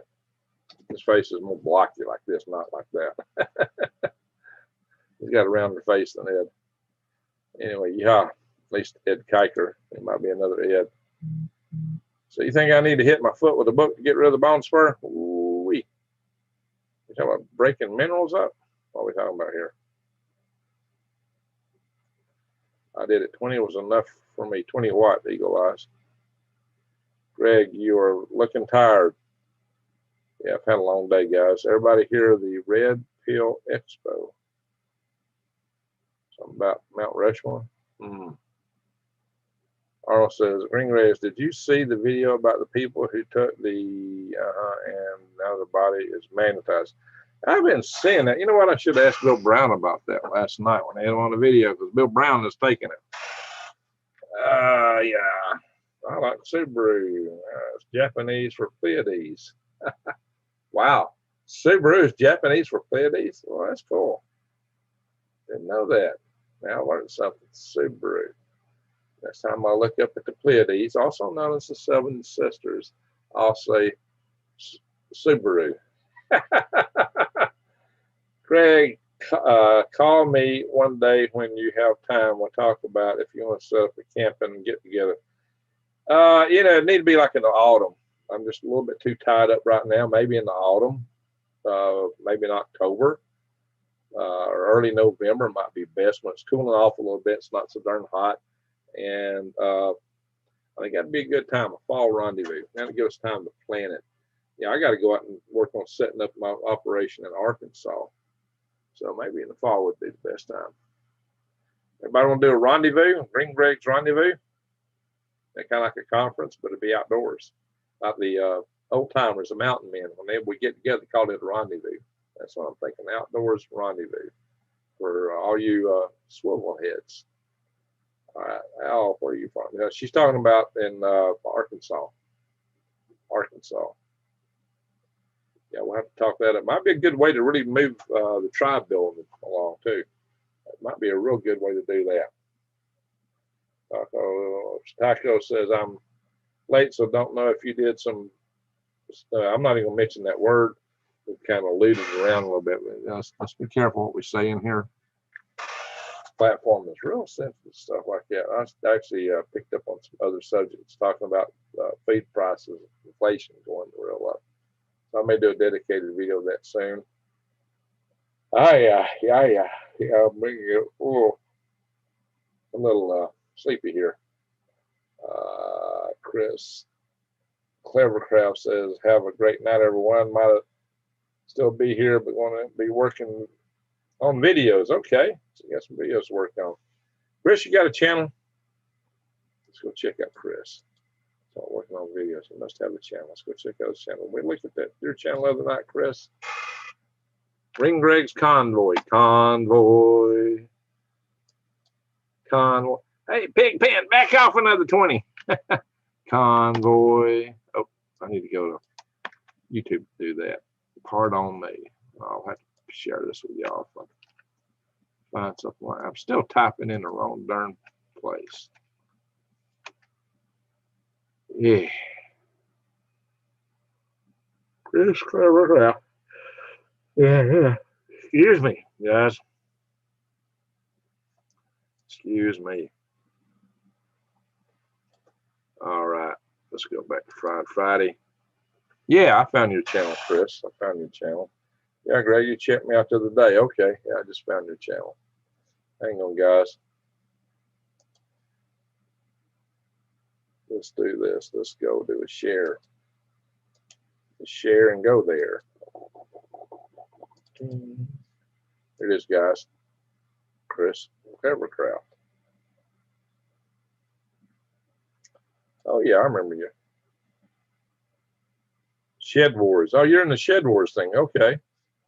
A lot of the channels are participating in Shed Wars. So I got some interesting videos there in Shed Wars. Day in the life, planting and fertilizing. Meet Ace. Snow day, disaster strikes. There we go, guys. Another snow day. Turn some sound. Wow. It's you again. It's you again. Let's see your face. Oh, yeah, that's some work shoveling the snow. Holy smoke. I know that. I live in Alaska. That is some work, guys. Shoveling snow. If you've not had the pleasure, that's a heck of a workout. All right. Let's see. We might get out of this. I might go somewhere else here in a minute. Let me do another look. Somebody said they like seeing the old videos of me. So let's see what else we can find on here. Now check out his channel, guys. We got some pretty good stuff on there. So Chris Clevercraft.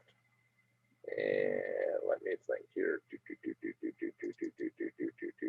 me pull up my channel and I gotta stop the stuff where it talks. I guess I ain't gonna do that yet. Hang on. Go to the library. I'll get over there. Oh, my cursor is gone. There we go. It's coming back. Hate when my cursor disappears. Oh, hey, we can do a video of DCX Flight 8. That would be kind of cool. Yeah. Let's see here. Or Hang on. What am I looking for? I think, yeah. I'm looking for a certain channel. I don't know if it's in here or not. Give me a minute, 1 moment, please.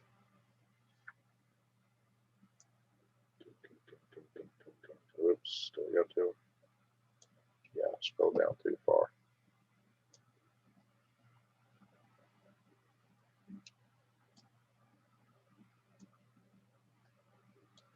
All right.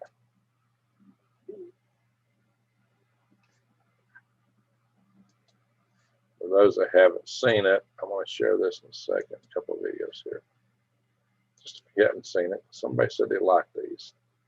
So here we go. This is the oldest video that I know of me on YouTube. This is me opening my 1993 International Space Development Conference. I don't know, maybe Pam's got some older video than this. She's before this, and I went to her conference, her first conference. Do some pretty tough measures, and I just want to say that we're real happy to see you. That's me in 1993. A couple of our interesting arrivals aren't even in the room this morning. We had, you can see them. I don't know if the pastor gave them, but I don't know. You always talk about people coming from distances. What's one of the biggest things I'm talking about? The Battle of Attu Island, 1,000-mile war. the Americans termed the V2, which is a rocket that was really beginning to open the space age.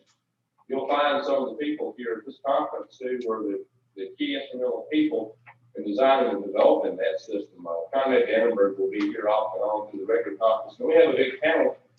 All those guys are dead now. Yeah, we found it within ourselves to fight wars on two sides of the world all at once and win them. And we emerged as the world power. And we went from there to fight the Cold War. You know, this shows a lot of resolve and a lot of capability. Today we seem to think we just can't do anything. Here we have a lot of technology, a lot of new things, and so where's this idea come from that we just can't do anything? Yeah, we had a real bad malaise at this point in time.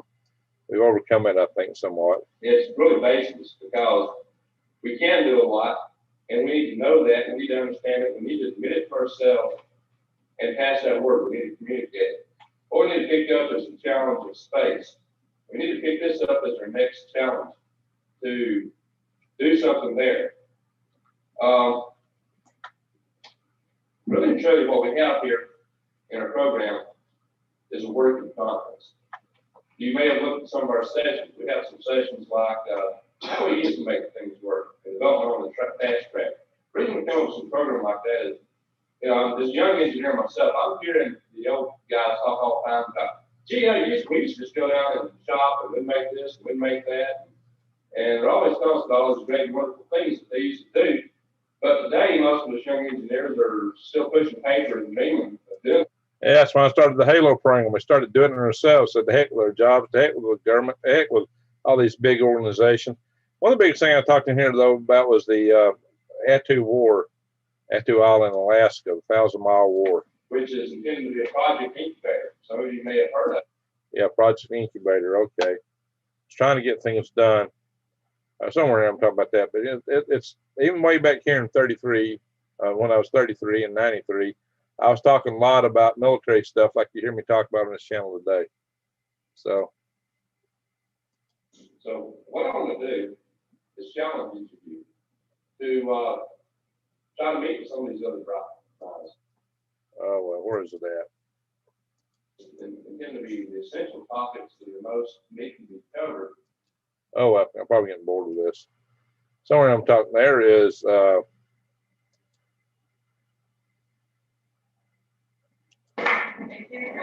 Good morning, y'all. that's Lori Garber. She became the #2 at NASA at one point. Space medicine.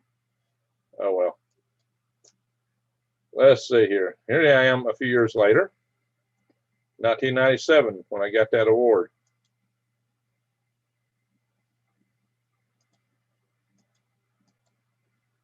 charge in government rates.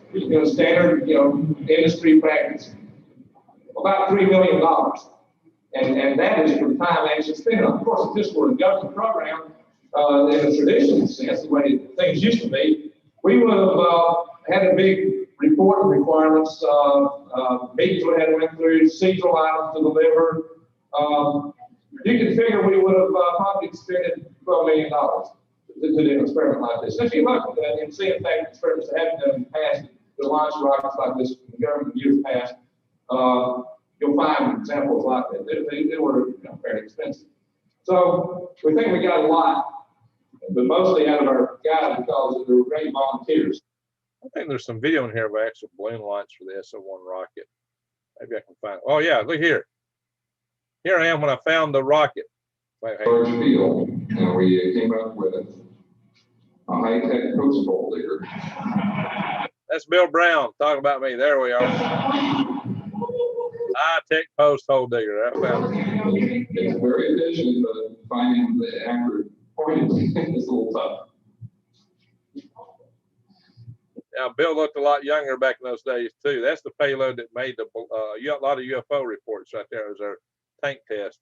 We tested out the fuel tanks. One of our concerns was what would happen temperature-wise during the flight to the nitrous oxide. We wanted to keep it at least to 70 degrees to keep the pressure inside of it at about 700 to 750 psi.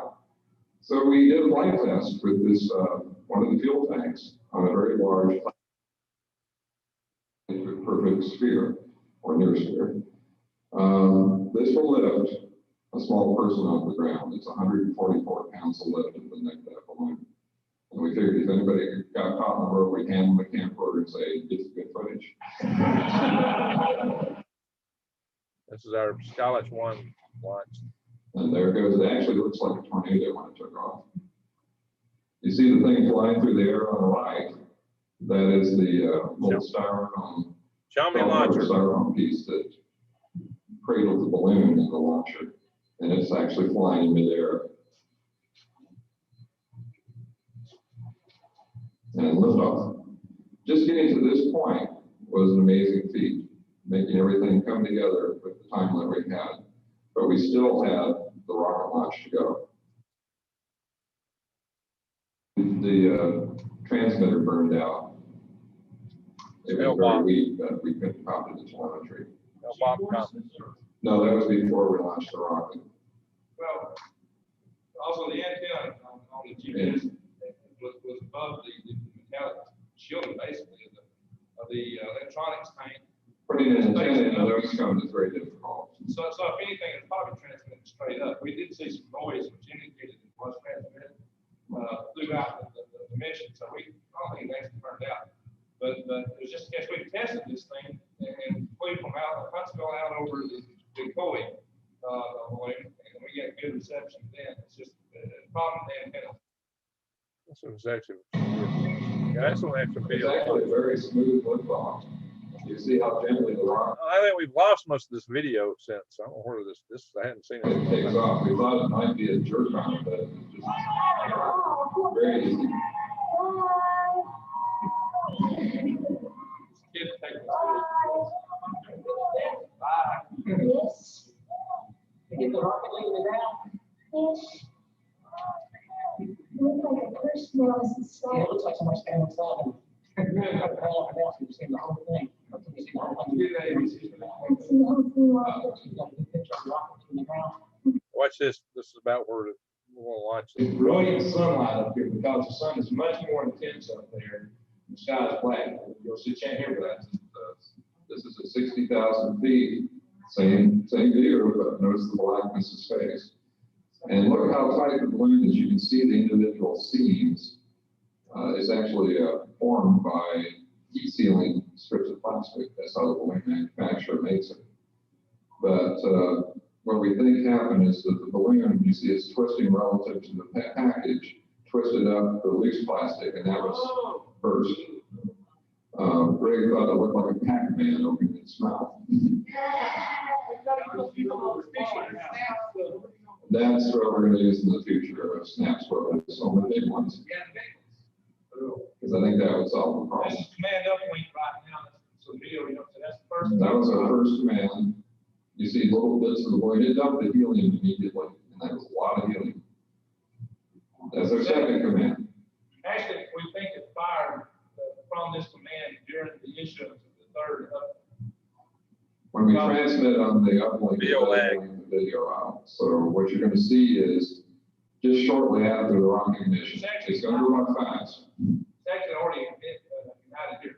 That's the rocket. And you see on the bottom right, Greg pointed out, that's the rocket's on its way. Well, I'm in the way of it. Can't see it because I'm in the way of the picture. I'm going to rewind that just a second and show you one more time. If you go to the Green Greg's channel, you'll actually watch the video of us launching the Catch Prize rocket. This is our Halo SO1 rocket. That one got to a Guinness Book of World Records.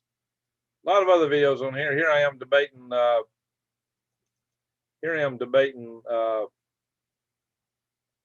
Who? Who was that? This is called the Great Space Debate, and it's where I was debating with Rick Tummelson and Mr. Bob Zubrin.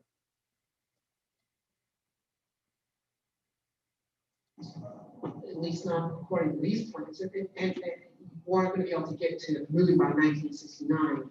Of course, I had Bob on my channel the other day. I need to get Rick on my channel. I am talking, waving my arms. There's Rick Tummelson, and I'm sure KLW Space News. All right. Any other things? Any other things here, guys? Anyway, I don't want to play any more tonight. We might do some more in the future. That's enough of that stuff. Halo. Somebody said they like to see old videos of me. They liked it when I did that. So I just thought I'd give you a little bit of that. I can show you some other stuff in the future. Other stuff in the future, but that was just fun stuff. So let me go back to the chat room. So everybody's saying, and we're going to call it a night here in a little bit. We want to call it a night. So let me go back to the chat room. A lot of people think, Greg, I sent you an email buying some worms. I hope you can respond at some point. I'm not selling right now. I'm going to wait again. Probably till, probably going to wait. It may be as late as this fall before I start back. I've had some issues, so it's going to take me a little bit longer than I thought. Up, up, and away, my beautiful balloons, is Arnold Smith. Yeah, those were not hot air balloons. They were helium balloons. Let's see what everybody's saying. North Shore Preparedness. Oh, I got $100 super chat.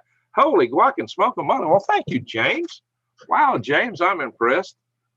Wow, James, $100 super chat. That is awesome. All right, James, let's see what kind of question you got here. You got any question, anything you want to bring out? Talk to us, James. What's on your mind tonight? James says, Greg, I sent you an email about buying some worms. Okay. It's going to be a bit. We're just, the worms, they weren't ready, as it turned out. I thought they were, but they weren't ready. Too many little bitty worms and just wasn't working out. It's going to take a little bit. Eagle eyes, look me up foot. James, can I pick them up? No, James, they're just not even ready. It's taking me hours to harvest a pound. I mean, it's costing me $100 a pound to harvest them. So I'm not ready. I just can't do it. I just can't do it right now. So no, they're not for pickup either. It's, well, you just gave me $100, didn't you? But it's beating me right now, and it's hard for me to get around. I was hiring help to do it, and I was losing money. I had to shut it down again. I was just losing money. I had to shut it down.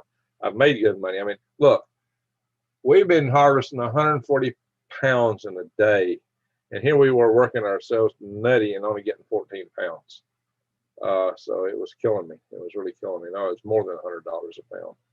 It was really killing me. So I need to wait. I've had some issues, and I got to get my processes going. So sorry about that. I'm just not ready to go right now. Where you at, James? Where are you located? And besides, they're too little, and I think I got too many blues in them right now anyway. So the blues have got, I think that's one of the problems. The blues is kind of taking over. I got to get better control of my beds. Got too many blue worms in them. Arnold Smith, how's your PC making out? This thing is suffering, guys. It's really suffering. Really suffering.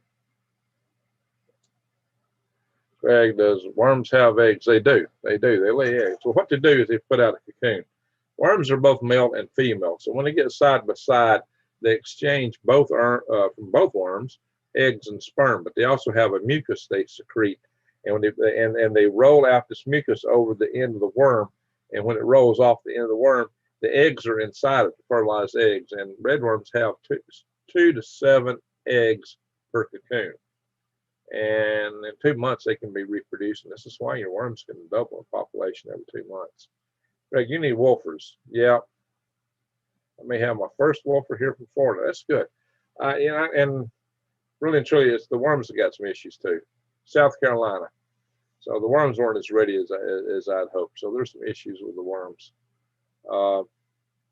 So we're just not ready yet. It's just not where I'd hoped it would be. I thought it would be further along than it was, and we're not there. We're not there. Greg, what do you do at NASA now? I am a system safety guy. I have worked project assurance. I have done safety, reliability, quality assurance, but I've done risk management. But last several years, I've been working system safety exclusively. I'm right now doing the system safety on the avionics for the space launch system. I have actually done, through my company, we did some work outside of the NASA contract. We had to work from home on our home computers to do this. But we actually did some work for SpaceX, contract work for SpaceX for the recoveries, ocean recoveries. So I've done a little work on that. But, and I worked many projects through this job since I've had. I worked orbital space plane. I worked in situ resource utilization for the moon. I have worked on the GEMO, Jupiter GEMO was a Jupiter, icy moon. What was those stand for? Icy moon, I forget what that stands for. Orbiter, yeah, orbiter. Jupiter, icy moon, orbiter. And it was supposed to go to different moons.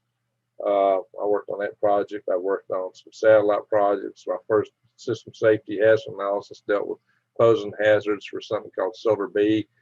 Some American experiment package. It flew on a Japanese satellite, by the way.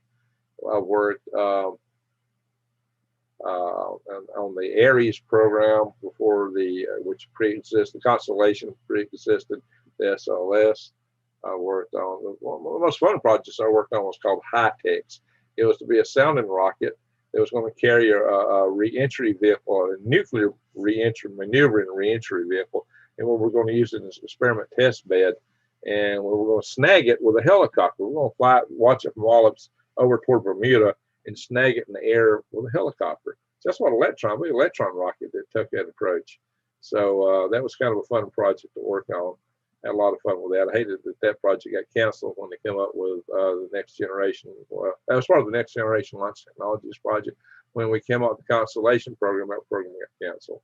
I've done a lot of work on trade studies to figure out what was the best architectures to support going to the moon, Mars kind of stuff. A lot of crazy stuff like that. Let's see here. Somebody's asking about night because James Setter says, I did some system utilities back in the day for the space shuttle. Okay, in 1994. All right, where in South Carolina are you located, James? When I was in the Army, risk management, says Eagle. Yeah, I've done risk management too. I've done a fair bit of that. I wrote the first risk management plan for the Constellation program. Also, I did one for the what was called Exploration Mission Systems Directorate to SMD. So I've done a good bit of that in the early days. I haven't done that in 2 years. But risk management is very similar to system safety, very similar discipline. They're like blood brothers almost. The system safety is a more narrow spectrum than risk management. Risk management is wider. Risk management techniques can be widened out to even opportunity management. One of these days on the Galactic Grace Channel, I may do some courses on those things, and some of those courses. Eli says, I see Greg things outside the box. Okay. Great fish bait. So let's see here. Well, yeah, worms make good fish bait. I've had people buy them for fishing. Santana has a great song, Europa. Okay. I'm standing back up to see what I missed. I missed a bunch of chat. Arnold Smith says, one of my girlfriends once asked me this question: if NASA can put a man on the moon, why can't they put a man on the moon? Yeah, we were asking that for a while. Because they used to use that against us all the time. You can put on a man on the moon, how come you can't do this? Well, so actually, that might have been Rick Thomason that first come out with that. If we can put a man on the moon, how come we can't put a man on the moon? Hey, who come up with that everyday spacer? Was that Rick? Was that a Rick Thomasonism? Thomasonism? Who came up with that saying? New Day's always, I wouldn't hit your foot with a book, but I would use essential oils. Guess I have, oh, you mean hit the book to figure out what to use. I get you. Yes, if I had to make some for you, I'd send it down. Okay. Where was 97 held, Greg? It was held in Orlando. It was held in Orlando. Were you there?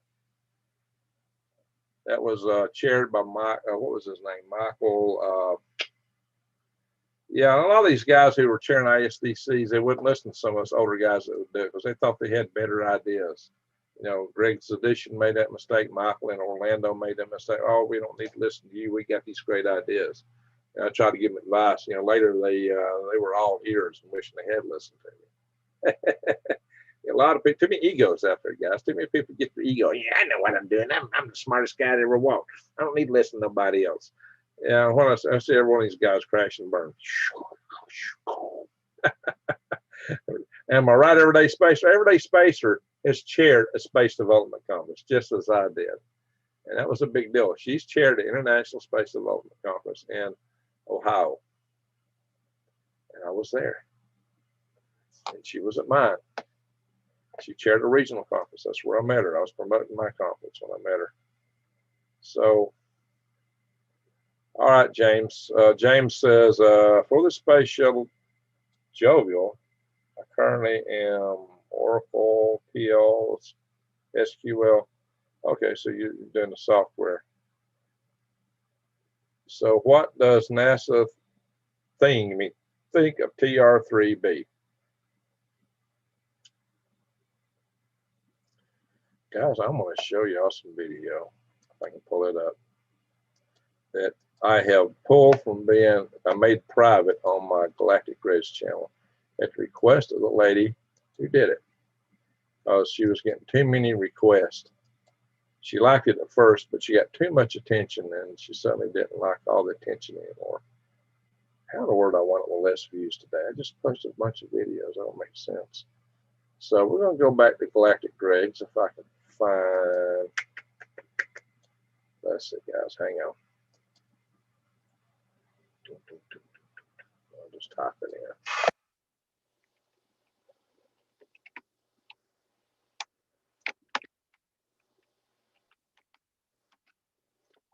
Talk about TR3Bs. Give me a minute. To pull this up, I got to go into the library. No, where I got to go? I got to go to my studio. It won't show up if I just pull it up, because this one is a hidden video. Got two of them that are hidden. I'll just event in a second. Oh, come on. My cursor's hanging up on this computer's freaking out. So I got to go all the way back to my oldest video, my oldest two videos.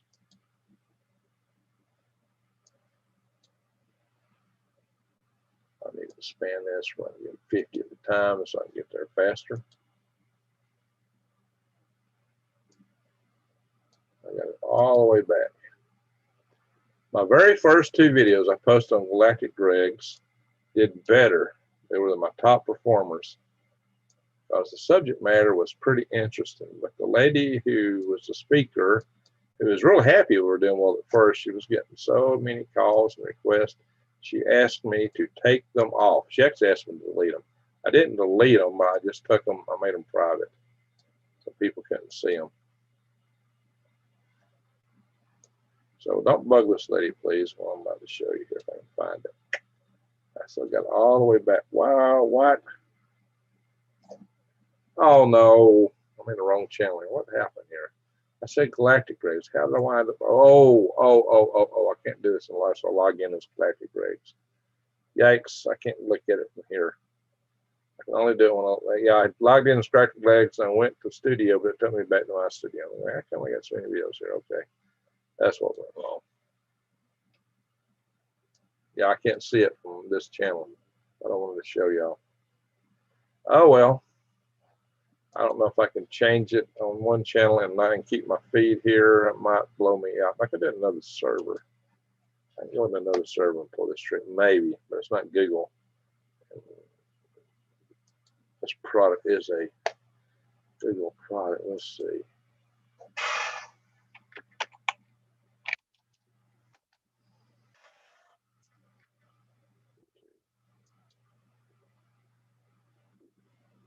Oh, I'd have to sign on though. What the world? Oh, yeah, I have to look at the sign. Oh, guys, this is going to be too complicated. I'm not going to do it tonight. I might do it later. Yeah, anyway, in a nutshell, what happened is this lady talked about breakthrough science, breakthrough projects. And one of the topics of that was actually a TR3B. What is a TR3B? Belongs probably to Area 51, the Air Force. It's probably an ultra secret program. But I think what it really does is uses ion wind, kind of like the Dyson air blower or the little air filters that you get that are electronic, that have no moving parts, that suck air through them. It's ionic wind. That's probably what's being used to propel this craft. And that's why they're not really true spacecraft. They can fly silently. They can do amazing stuff. They've got some really advanced power system on it. I got a friend who, I got a mutual friend with Pam and John Powell. John Powell was also doing balloon launch rockets. He had a little outfit called JP Aerospace. And let me see if I can find John Powell in here, guys. JP Aerospace. He and I are buddies. In fact, I was actually putting his payload in my Cat's Prize rocket. So let's see if I can find, probably need to go to the internet to find that. JP Aerospace. JP. He tried to build something that was very much like a TR3B on a cheaper end. AERO. Yeah, JP Aerospace. Ah, Ascender. Wow, he's got a Wikipedia page.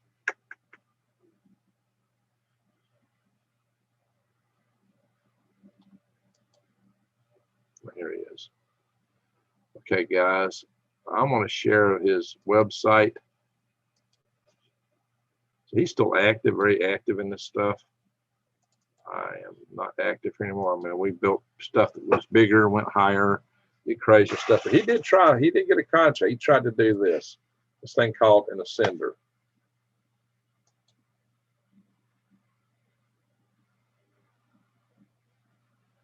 Big V-shaped balloon. And he tried to propel it with ion wind, but he didn't have enough power to drive it. He didn't have enough power to really get the thrust out of it he needed, and so the wind kind of kicked it around. This was his attempt to do that. I used small polyethylene balloons, okay?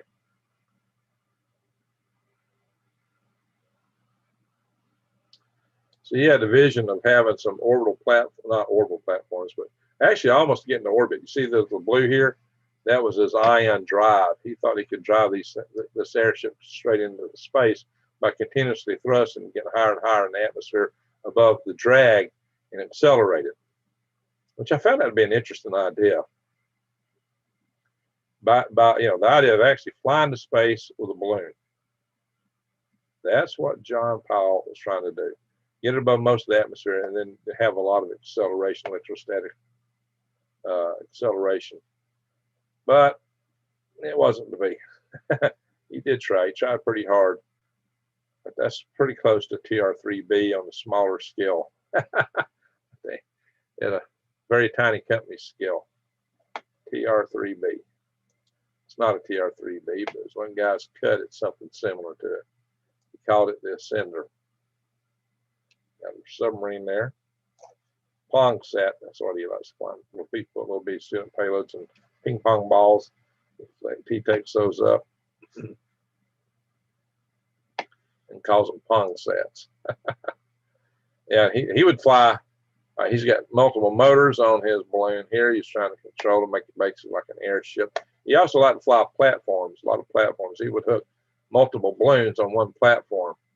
That was John's approach. My approach was to use a bigger balloon, because I thought that platform, a lot of different balloons on it, was pretty darn complex, sharing space. So the thing is, you go 20 miles high, you're above 99% of the atmosphere with these balloons. So there we go. This is John Powell. He's a friend of mine, by the way. I haven't talked to him in a while, but he's done a lot of interesting work. So there's a shout out to John Powell at JP Aerospace. Stop that share. Hey, hello. Pam knows John. They're actually living in the same state now.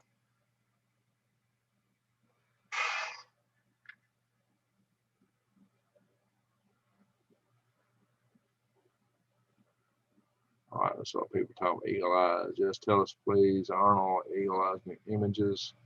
And that's the chat room. Cliff's Clever Shore, North Shore. Parents, have you been messed? Have you been messed with trying to go to work? Ooh. All right, what a minute. So I remember ion rockets, and well, a little different than the kind of ion rocket that you see that's using the iodine or whatever. This was an idea of actually using ionic wind. So that's a different approach. Very different approach. Ion wind, ion breeze. It's through having asymmetric capacitors that electrostatically accelerate charged particles in the air. Of course, as you get higher, the air gets less thin too. The density might go down, but the air does too. He was hoping that the ionosphere would make up for the distance. Eagle Eye says, that's neat, Greg. Thank you. 2 jobs. Yeah, you know, I have multiple jobs. See, Chris says, but where I live, I see sheriffs much more than police. Yeah. Actually, you live in a rural area. That's good. All right, Greg, I want to send you a good night sleep. Yes, what I need right now. Willie Fix It says, seen a slide of a box kite looking thing at Skunk Works. Okay. Skunk Works Christmas. Oh, it's a lifter. Yeah, it's the same technology. Exactly, Willie Fix It. Bingo. It's a lifter. And T. Townsend Brown, you know, pretty much pioneered that. A lot of people think T. Townsend Brown had anti-gravity. No. It was ion wind. Ion wind. That's what it was. That's what a TR-3B is probably using, some form of ion wind. Maybe. You want anti-gravity? Probably John Cyril was probably closer to it than anybody. Or Otis Carr.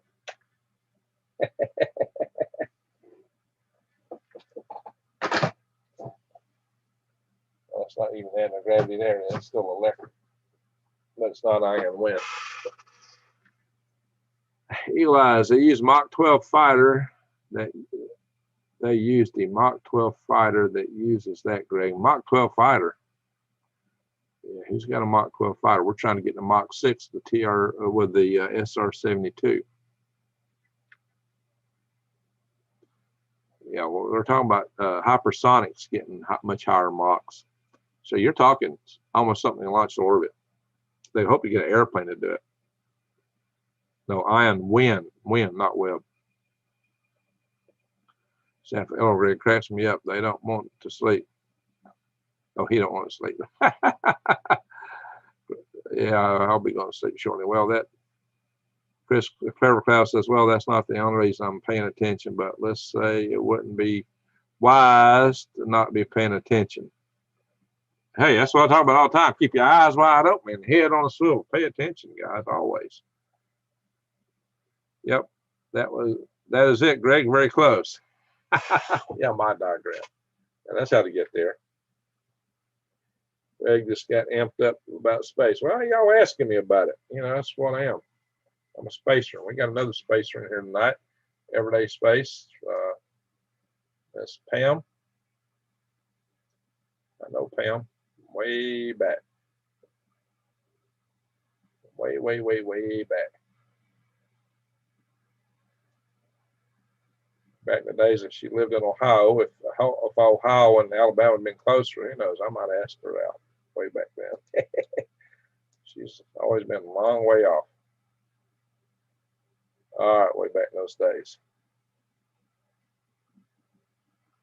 So what we got? We still got 59 in the room.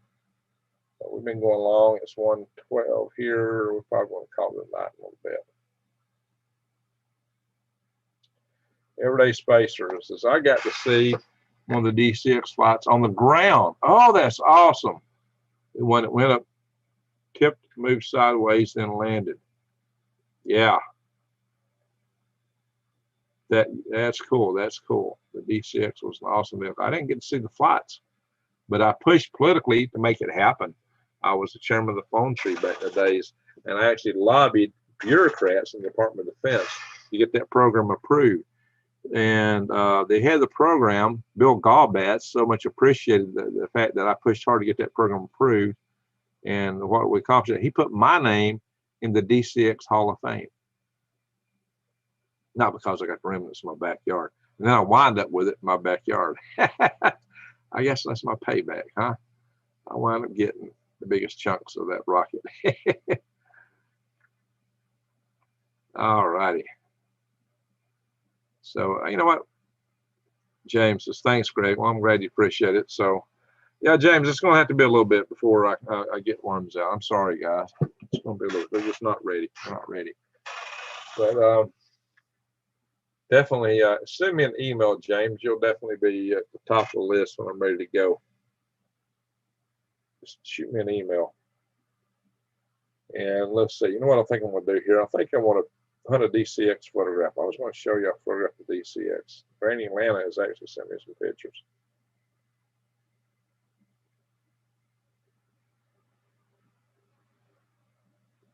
Now, Granny, I won't have to wait a little while. Oh, Granny's got it. Okay. Yeah, I'll have to wait a bit before I ship one.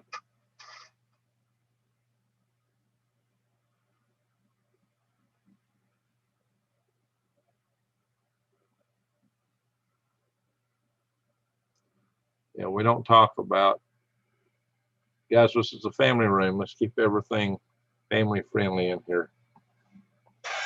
We don't talk about certain topics in this room. Let's stay family friendly. I emailed you a bit ago. Okay, okay. Yeah, I do get a lot of email. Okay, James, you may have. Did I respond? Yeah, let's see here. Let's see if I find another video in here. James, you use GitHub. What's GitHub? What is GitHub? Wendy A. Price, evening all. Greg, what do you think about the big crack in the bridge of Memphis? I think I don't want to be on those bridges when the New Madron goes. Yeah, they had to shut that bridge down. I had a friend who got stranded in Arkansas for a while with that. Let's hope the bridge holds, because I got to be going across it here in not too distant future. I'm going to take one further south. Yeah, I might go over the one near Vicksburg instead. Probably better. All right, guys, I'm going to show y'all another video here in a minute. And we'll probably call it a night. So let me shut down the JP Aerospace channels. Yeah. What was I want to show? Let's go back to YouTube. Yeah, let's go to history. I did a video not long back of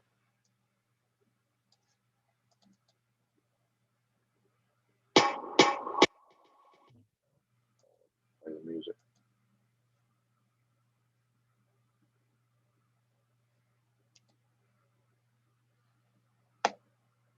So y'all know what I got in my backyard and what Pam Hoffman was at lunch-wise. Sam Coniglio, I hope I said his name right, is a fellow member of the Space Frontier Foundation with Pam and I, and he has his own YouTube channel. He's got 621 subscribers. I've seen him on television a few times too, talking space. Maybe I should interview him one day on Galactic Gregs. But I'm going to show, excuse me, his video there. Just a second. There's share screen. Pam and I both know this guy. DCX flight number 8. We flew this thing over and over and over. Guys, this rocket was flown several times. And it, unlike Star Hopper, it flew. It didn't blow up for a few flights, you know, until some technician didn't follow the procedures properly for connecting up one of the landing legs. And so its last flight, it tipped over and burnt. But it flew several flights before then. And they actually flew that flight.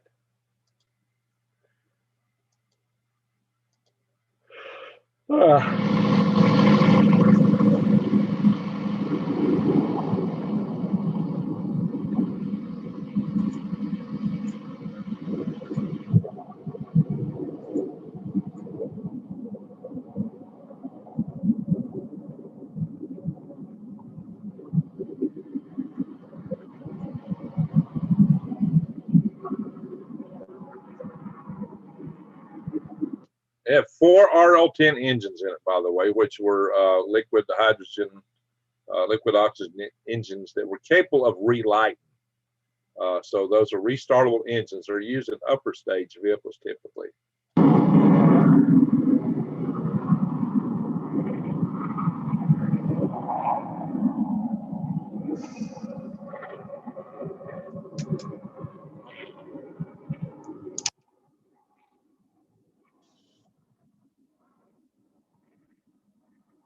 This was in 1995. They started flying this thing in 1993 or 4.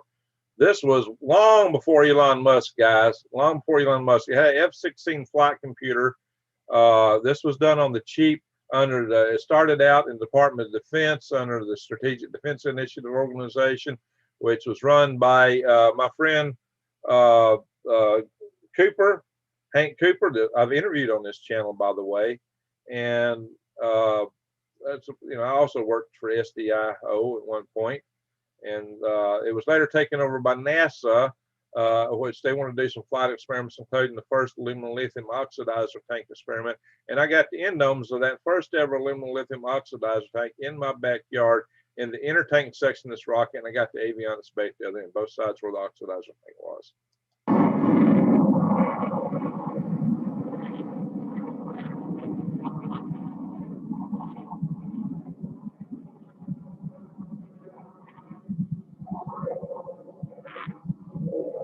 Still what they call a swan dive. This is long before the belly flop by SpaceX.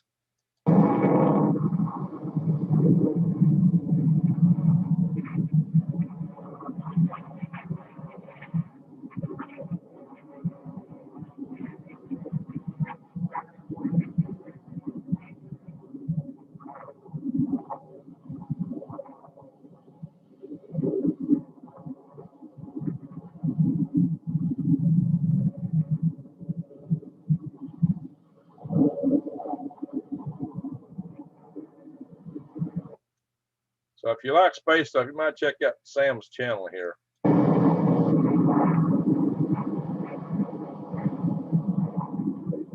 Burt Rutan built the aeroshell. It's carbon composite aeroshell. I still got bits and pieces of that too, but not a lot. Most of it burned.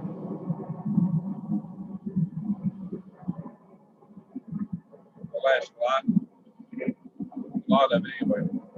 Around the oxidizer paint parts I got.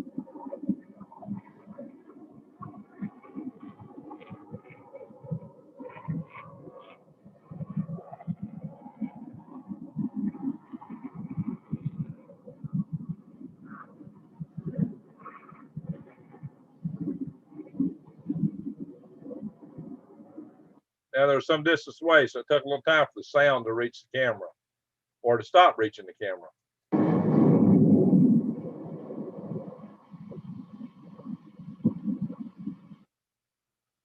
There you go. It flew a lot of flights. One they had a little bit of a fire, but that wasn't the one that did it in. Vertical landings before SpaceX. There you go. Exactly. That's Miss Truax. This is a vehicle concept by Robert Truax called the Sea Dragon, compared to the Saturn V, by the way.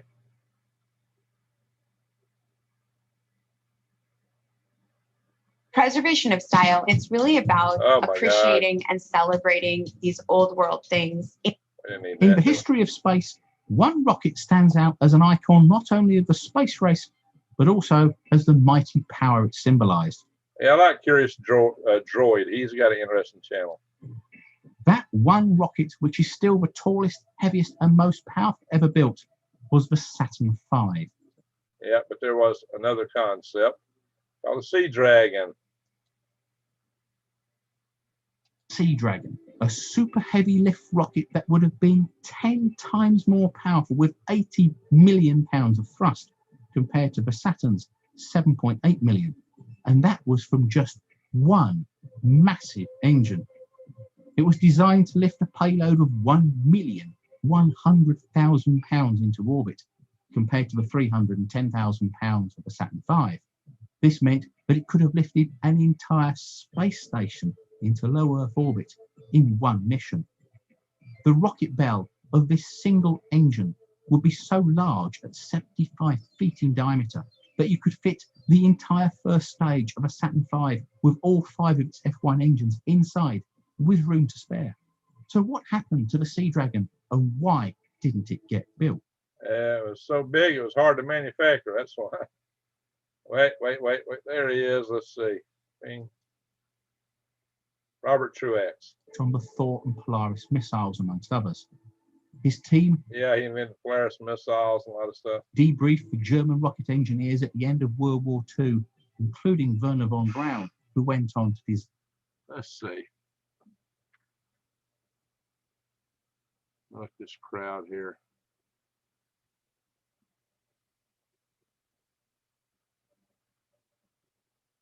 ...design the Saturn V.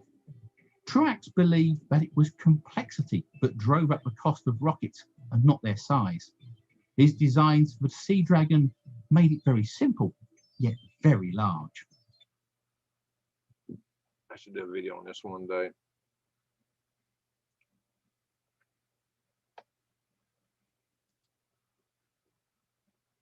For these reasons, the Sea Dragon would have been launched at sea, hence the name.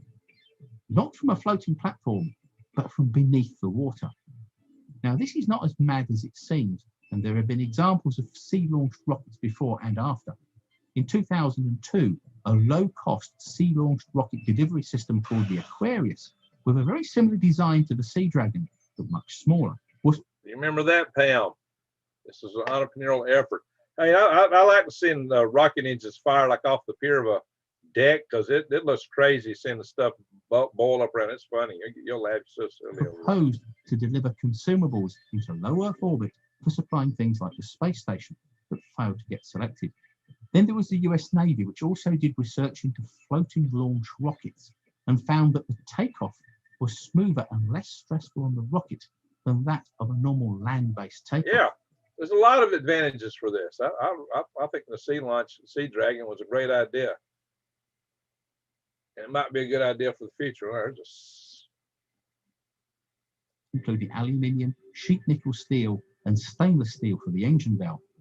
It would have then been floated into position and fueled, allowing it to sink. So they just didn't have anything big enough to build something that big back in the day. But even if it had been built, it would have been a very short life.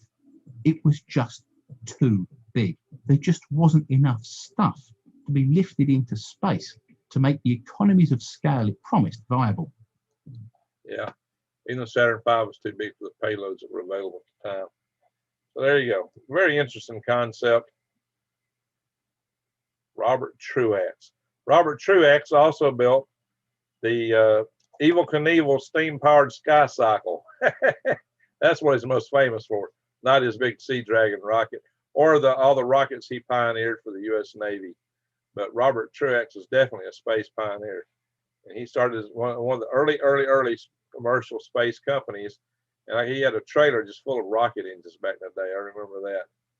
So Robert Truex was definitely a pioneer in many, many ways. So my hats off to him. Well, now that we're moving along, that might be the competition one day for Starship. That's bigger than SpaceX Starship, by the way.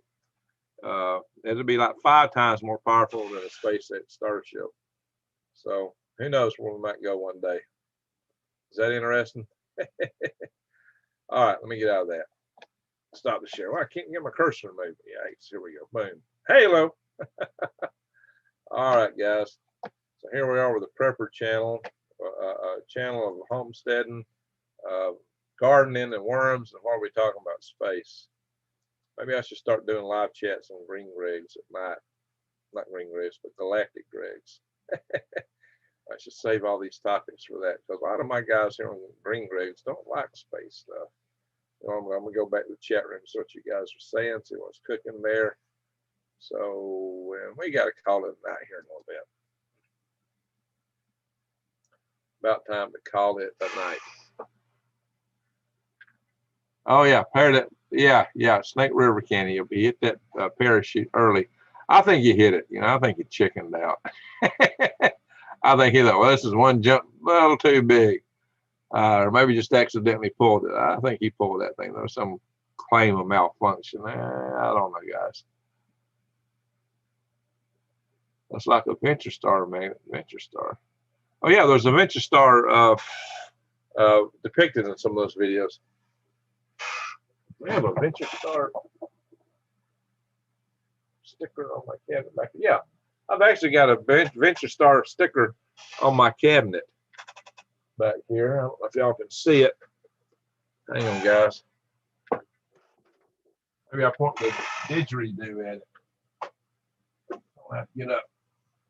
This sticker right here. That's the X-33. The Delta DCX. The DCX rocket competed against that. I think the DCX rocket was a better design. They should have went the D6 rocket instead of that Lockheed design. Although I must admit the engine concept, the linear aerospike, was a very interesting idea. I had a good aerospace friend who's a big fan of that from way back. So maybe that's what we should have had, but maybe we should have had a conical aerospike on a DCX instead of the J2s, but that would have been more development cost, and we're trying to avoid it. Yeah. All right. Wow, that's what I call a space vehicle system. Yeah, no kidding. Ned Denver. Hey, Greg, my buddy Ian wasn't earlier making jokes and got banned, and I want to say he's a good dude. He just gets inappropriate at times. We got worms from you through oh brother. Okay. Yeah. Hey guys, did he actually get banned? No, he just probably got timed out. Because I don't think the mods can actually ban anybody. I may be wrong. Mods, can you actually hide somebody from the channel? I know I can, but I was doing it the other night when we were getting spammed by so many people, but they were generating new IDs as fast as you could snap your fingers. So he's probably not banned, but we do watch what we say in this room, because this is a family channel, guys. We have actually, I've got a young man who likes to come in and join us who's a minor, but he actually bought 50,000 worms from me years ago, 20 pounds. So I do ask everybody to kind of be clean with what you say. So my mods are they're real big on that. So the mods will not take you out if you say things that are not family oriented, or if you say something that might cause the channel issues with the platform we're on. So there's some things we can't talk about directly. Some words we just don't use. So no offense, and maybe he meant it humorously, so I hope you don't take any offense by that, none intended. So, retro modern art, heifers and worms make the world go around. Heifers and worms. I have a song about that, but a heifer's a female cow. So, heifers and worms. DPFX, oh, let me read that. Let me scroll back up.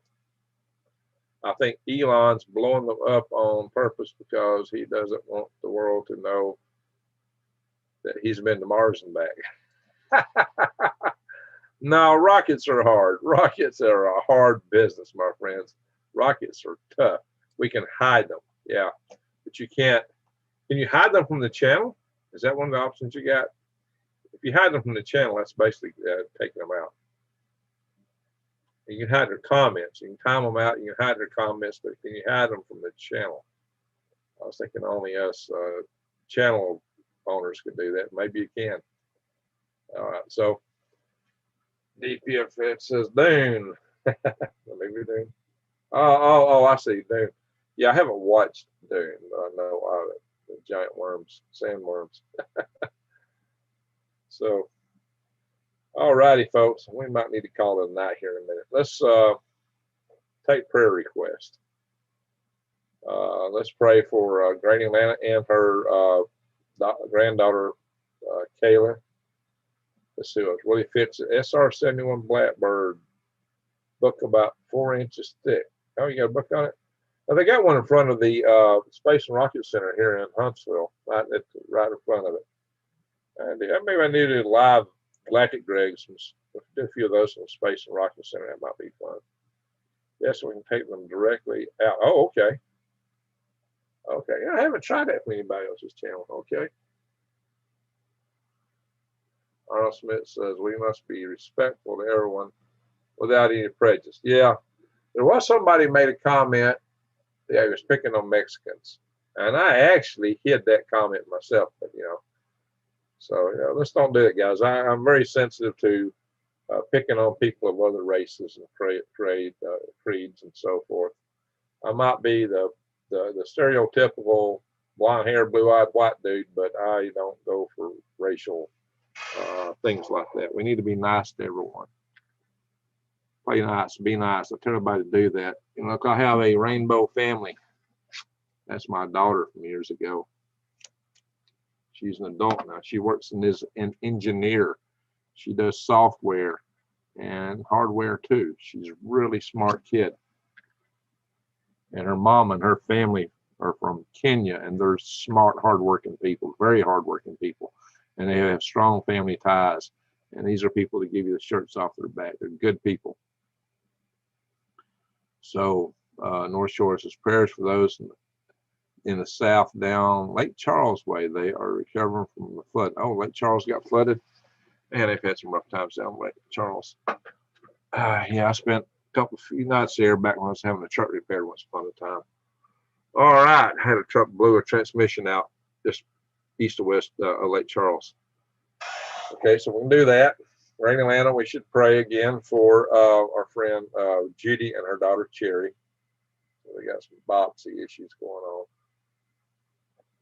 Colorado Jan, how you doing? Says that guy rode the giant worm in Dune. Was a cousin of the woman I used to work with. Oh, okay. Can't remember his name. Gil. All right. Cool. Yeah, my worms aren't quite that big. I don't think flooding. Okay. Have to chat with Cowboy Roy Rogers, see what he's talking about. Hey, you know what? That might be a good thing. But Cowboy Roy Rogers kept talking about earthquakes and sending me some email today or some text talking about it. And I didn't know what in the world he was talking about. So I'm going to pull his channel up, see if we can find it. Maybe he put a video out there about it. So let's see. Cowboy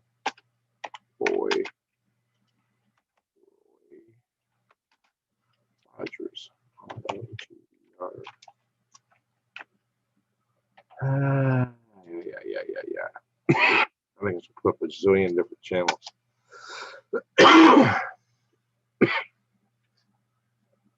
There's just too many Roy Rogers. Yeah, I know it's in this channel. He picked a name. It's got a zillion videos. Probably subscribe to him. I don't know what it takes to find him on here. Hey, we could do a ring raid before the night's over.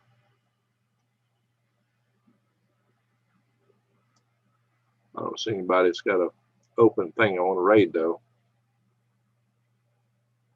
I got somebody I've subscribed to. Scroll down my whole list and still miss them. Yikes.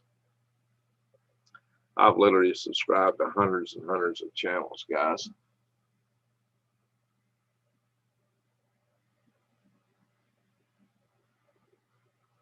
I know I've subscribed to him, but I don't know if I can find it like this.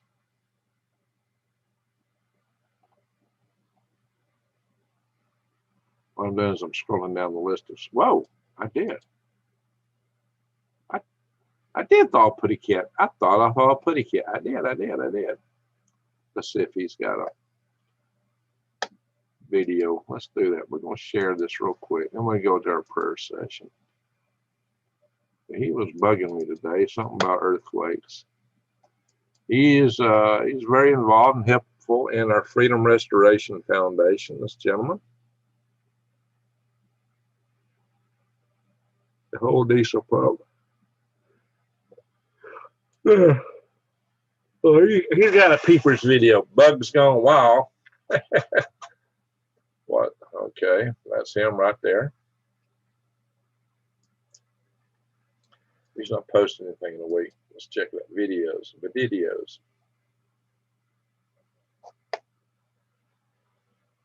No, he has not posted anything in a week.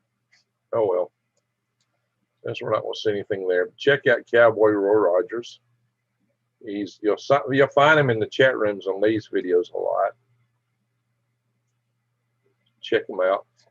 Look, he's got some of my videos marked. I was telling everybody to vote. There's a Rainbow Food Rocks, Gil Angeles. All right, guys, let's stop that share. Bam. Hey, hello. Turn my lights off here in the front. They're blinding me because you don't see me as well now, but it's getting late. It's a good time to say a prayer. Let me go back and see what you guys are saying real quick. Go back to where we're at. Ding, ding, ding.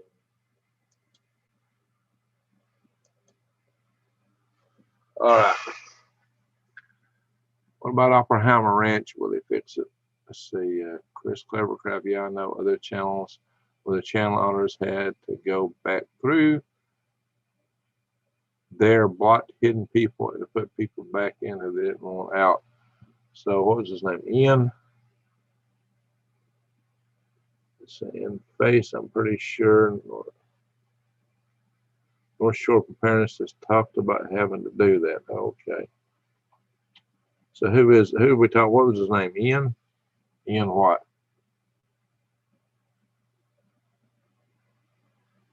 Oh, I'll go back in there. I can look. You got to tell me what his screen name is. Yeah. Excuse me, guys. I'm getting kind of tired, kind of sleepy. All right. Well, I blocked a ton of people the other night, but it was like random generated screen names. So they were like tossing them out every second. It's crazy. We had a crazy hack attack a couple of nights ago. And then we only found, it was like demonic, and they were blaspheming God's name, basically saying God's the devil's God, and other stuff.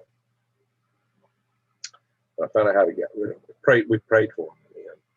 They started saying Jesus, Jesus, Jesus. We can handle it. They quit. They stopped. 7.4 quake in China, a couple 6.4. So it was a 6.4 and aftershock. Okay, I'm gonna have to read my news. I've been on the road all day, so I'm behind on news, guys. I'll catch up, y'all. Here's what's crazy, guys. I did a video on. I did this video on Hamas and Israel reaching a peace deal. And when I first came out with the video, it was breaking news. I did the video, but YouTube decided it must have something wrong. They decided to demonetize it. So I requested a review because your first hour, your videos where the ads are going to make you the money. If you're demonetized, you're not going to make anything on that video. So I held it back till they would approve it. They held that video in under review for almost 24 hours before they decided it was okay. They actually had 5 different people, maybe 6, look at it. You look at the count of viewers before they determined it was okay. I talk about a peace deal, guys. What was so bad about that video? But you know what? It only got 400 something views after I did release it because it was no longer news. I had breaking news. By the time it comes out, the time I get it out, it's nothing. It's really hard to work on a platform when they judge you so hard, when the algorithms hit you so hard. You know, I try very hard to not infringe on the terms of the user agreements, the terms for, you know, monetized videos. I try really hard.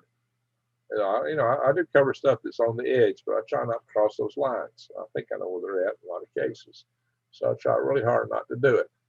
And, you know, to have to deal with that, especially when you're trying to cover breaking news. And so it's breaking news, it's topics that's really hard to talk about on this platform without crossing those lines. I may talk about a WAR, but I don't tell you how many people got planted because of it, you know, typically, or, you know, especially the use of that word that starts with K, right, and ends with a ED with an IL in the center, you know, I2L. So I try not to talk about such things because they consider that verboten.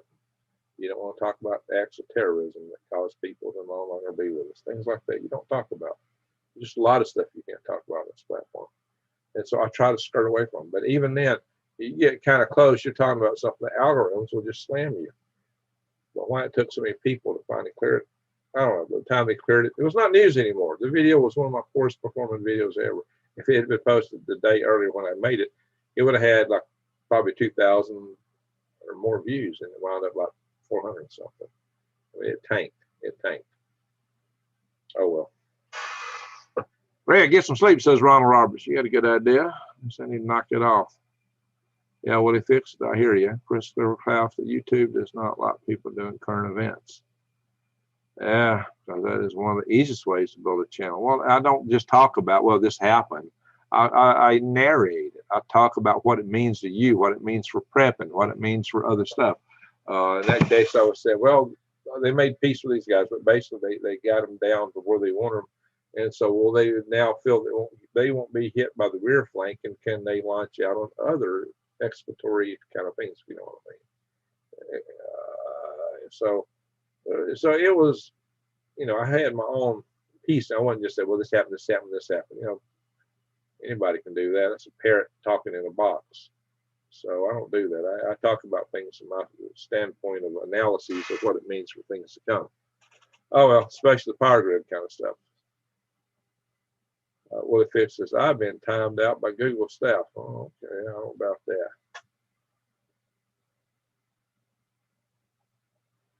And Christopher said, that's the real reason you can't talk about the, you know, there's stuff we just can't talk about, guys. They change, yeah, that's the problem, Willie Fitch. They change the rules. They change the way they look at things. And sometimes you're not aware of it. So you have to, so you're, you know, doing videos on this platform is like walking on eggshells, on thin ice, in an earthquake. Not any mods was crazy. They hit channels all the time. Yep. I'm trying to be careful. Honestly, don't forget that love is the strongest power in the world. And love comes from God. There you go. I think that's how we run them out to that. We started showing love. The trolls. All right, guys, let's do our little prayer session. Let's pray for this country. Let's pray for peace and prosperity. Let's pray for the individuals we talked about, Bernie Atlanta, Kayla. We'll talk about, we'll pray for Miss Judy, and we'll pray for her daughter, Cherry. And who else should we pray for? Well, many others pray for. Just let's pray that the bug goes away. Chris Clever says, I didn't say it's fair or all right. Yeah, nothing less, either fair or all right. typically. All right, guys, let's do a little quick prayer session.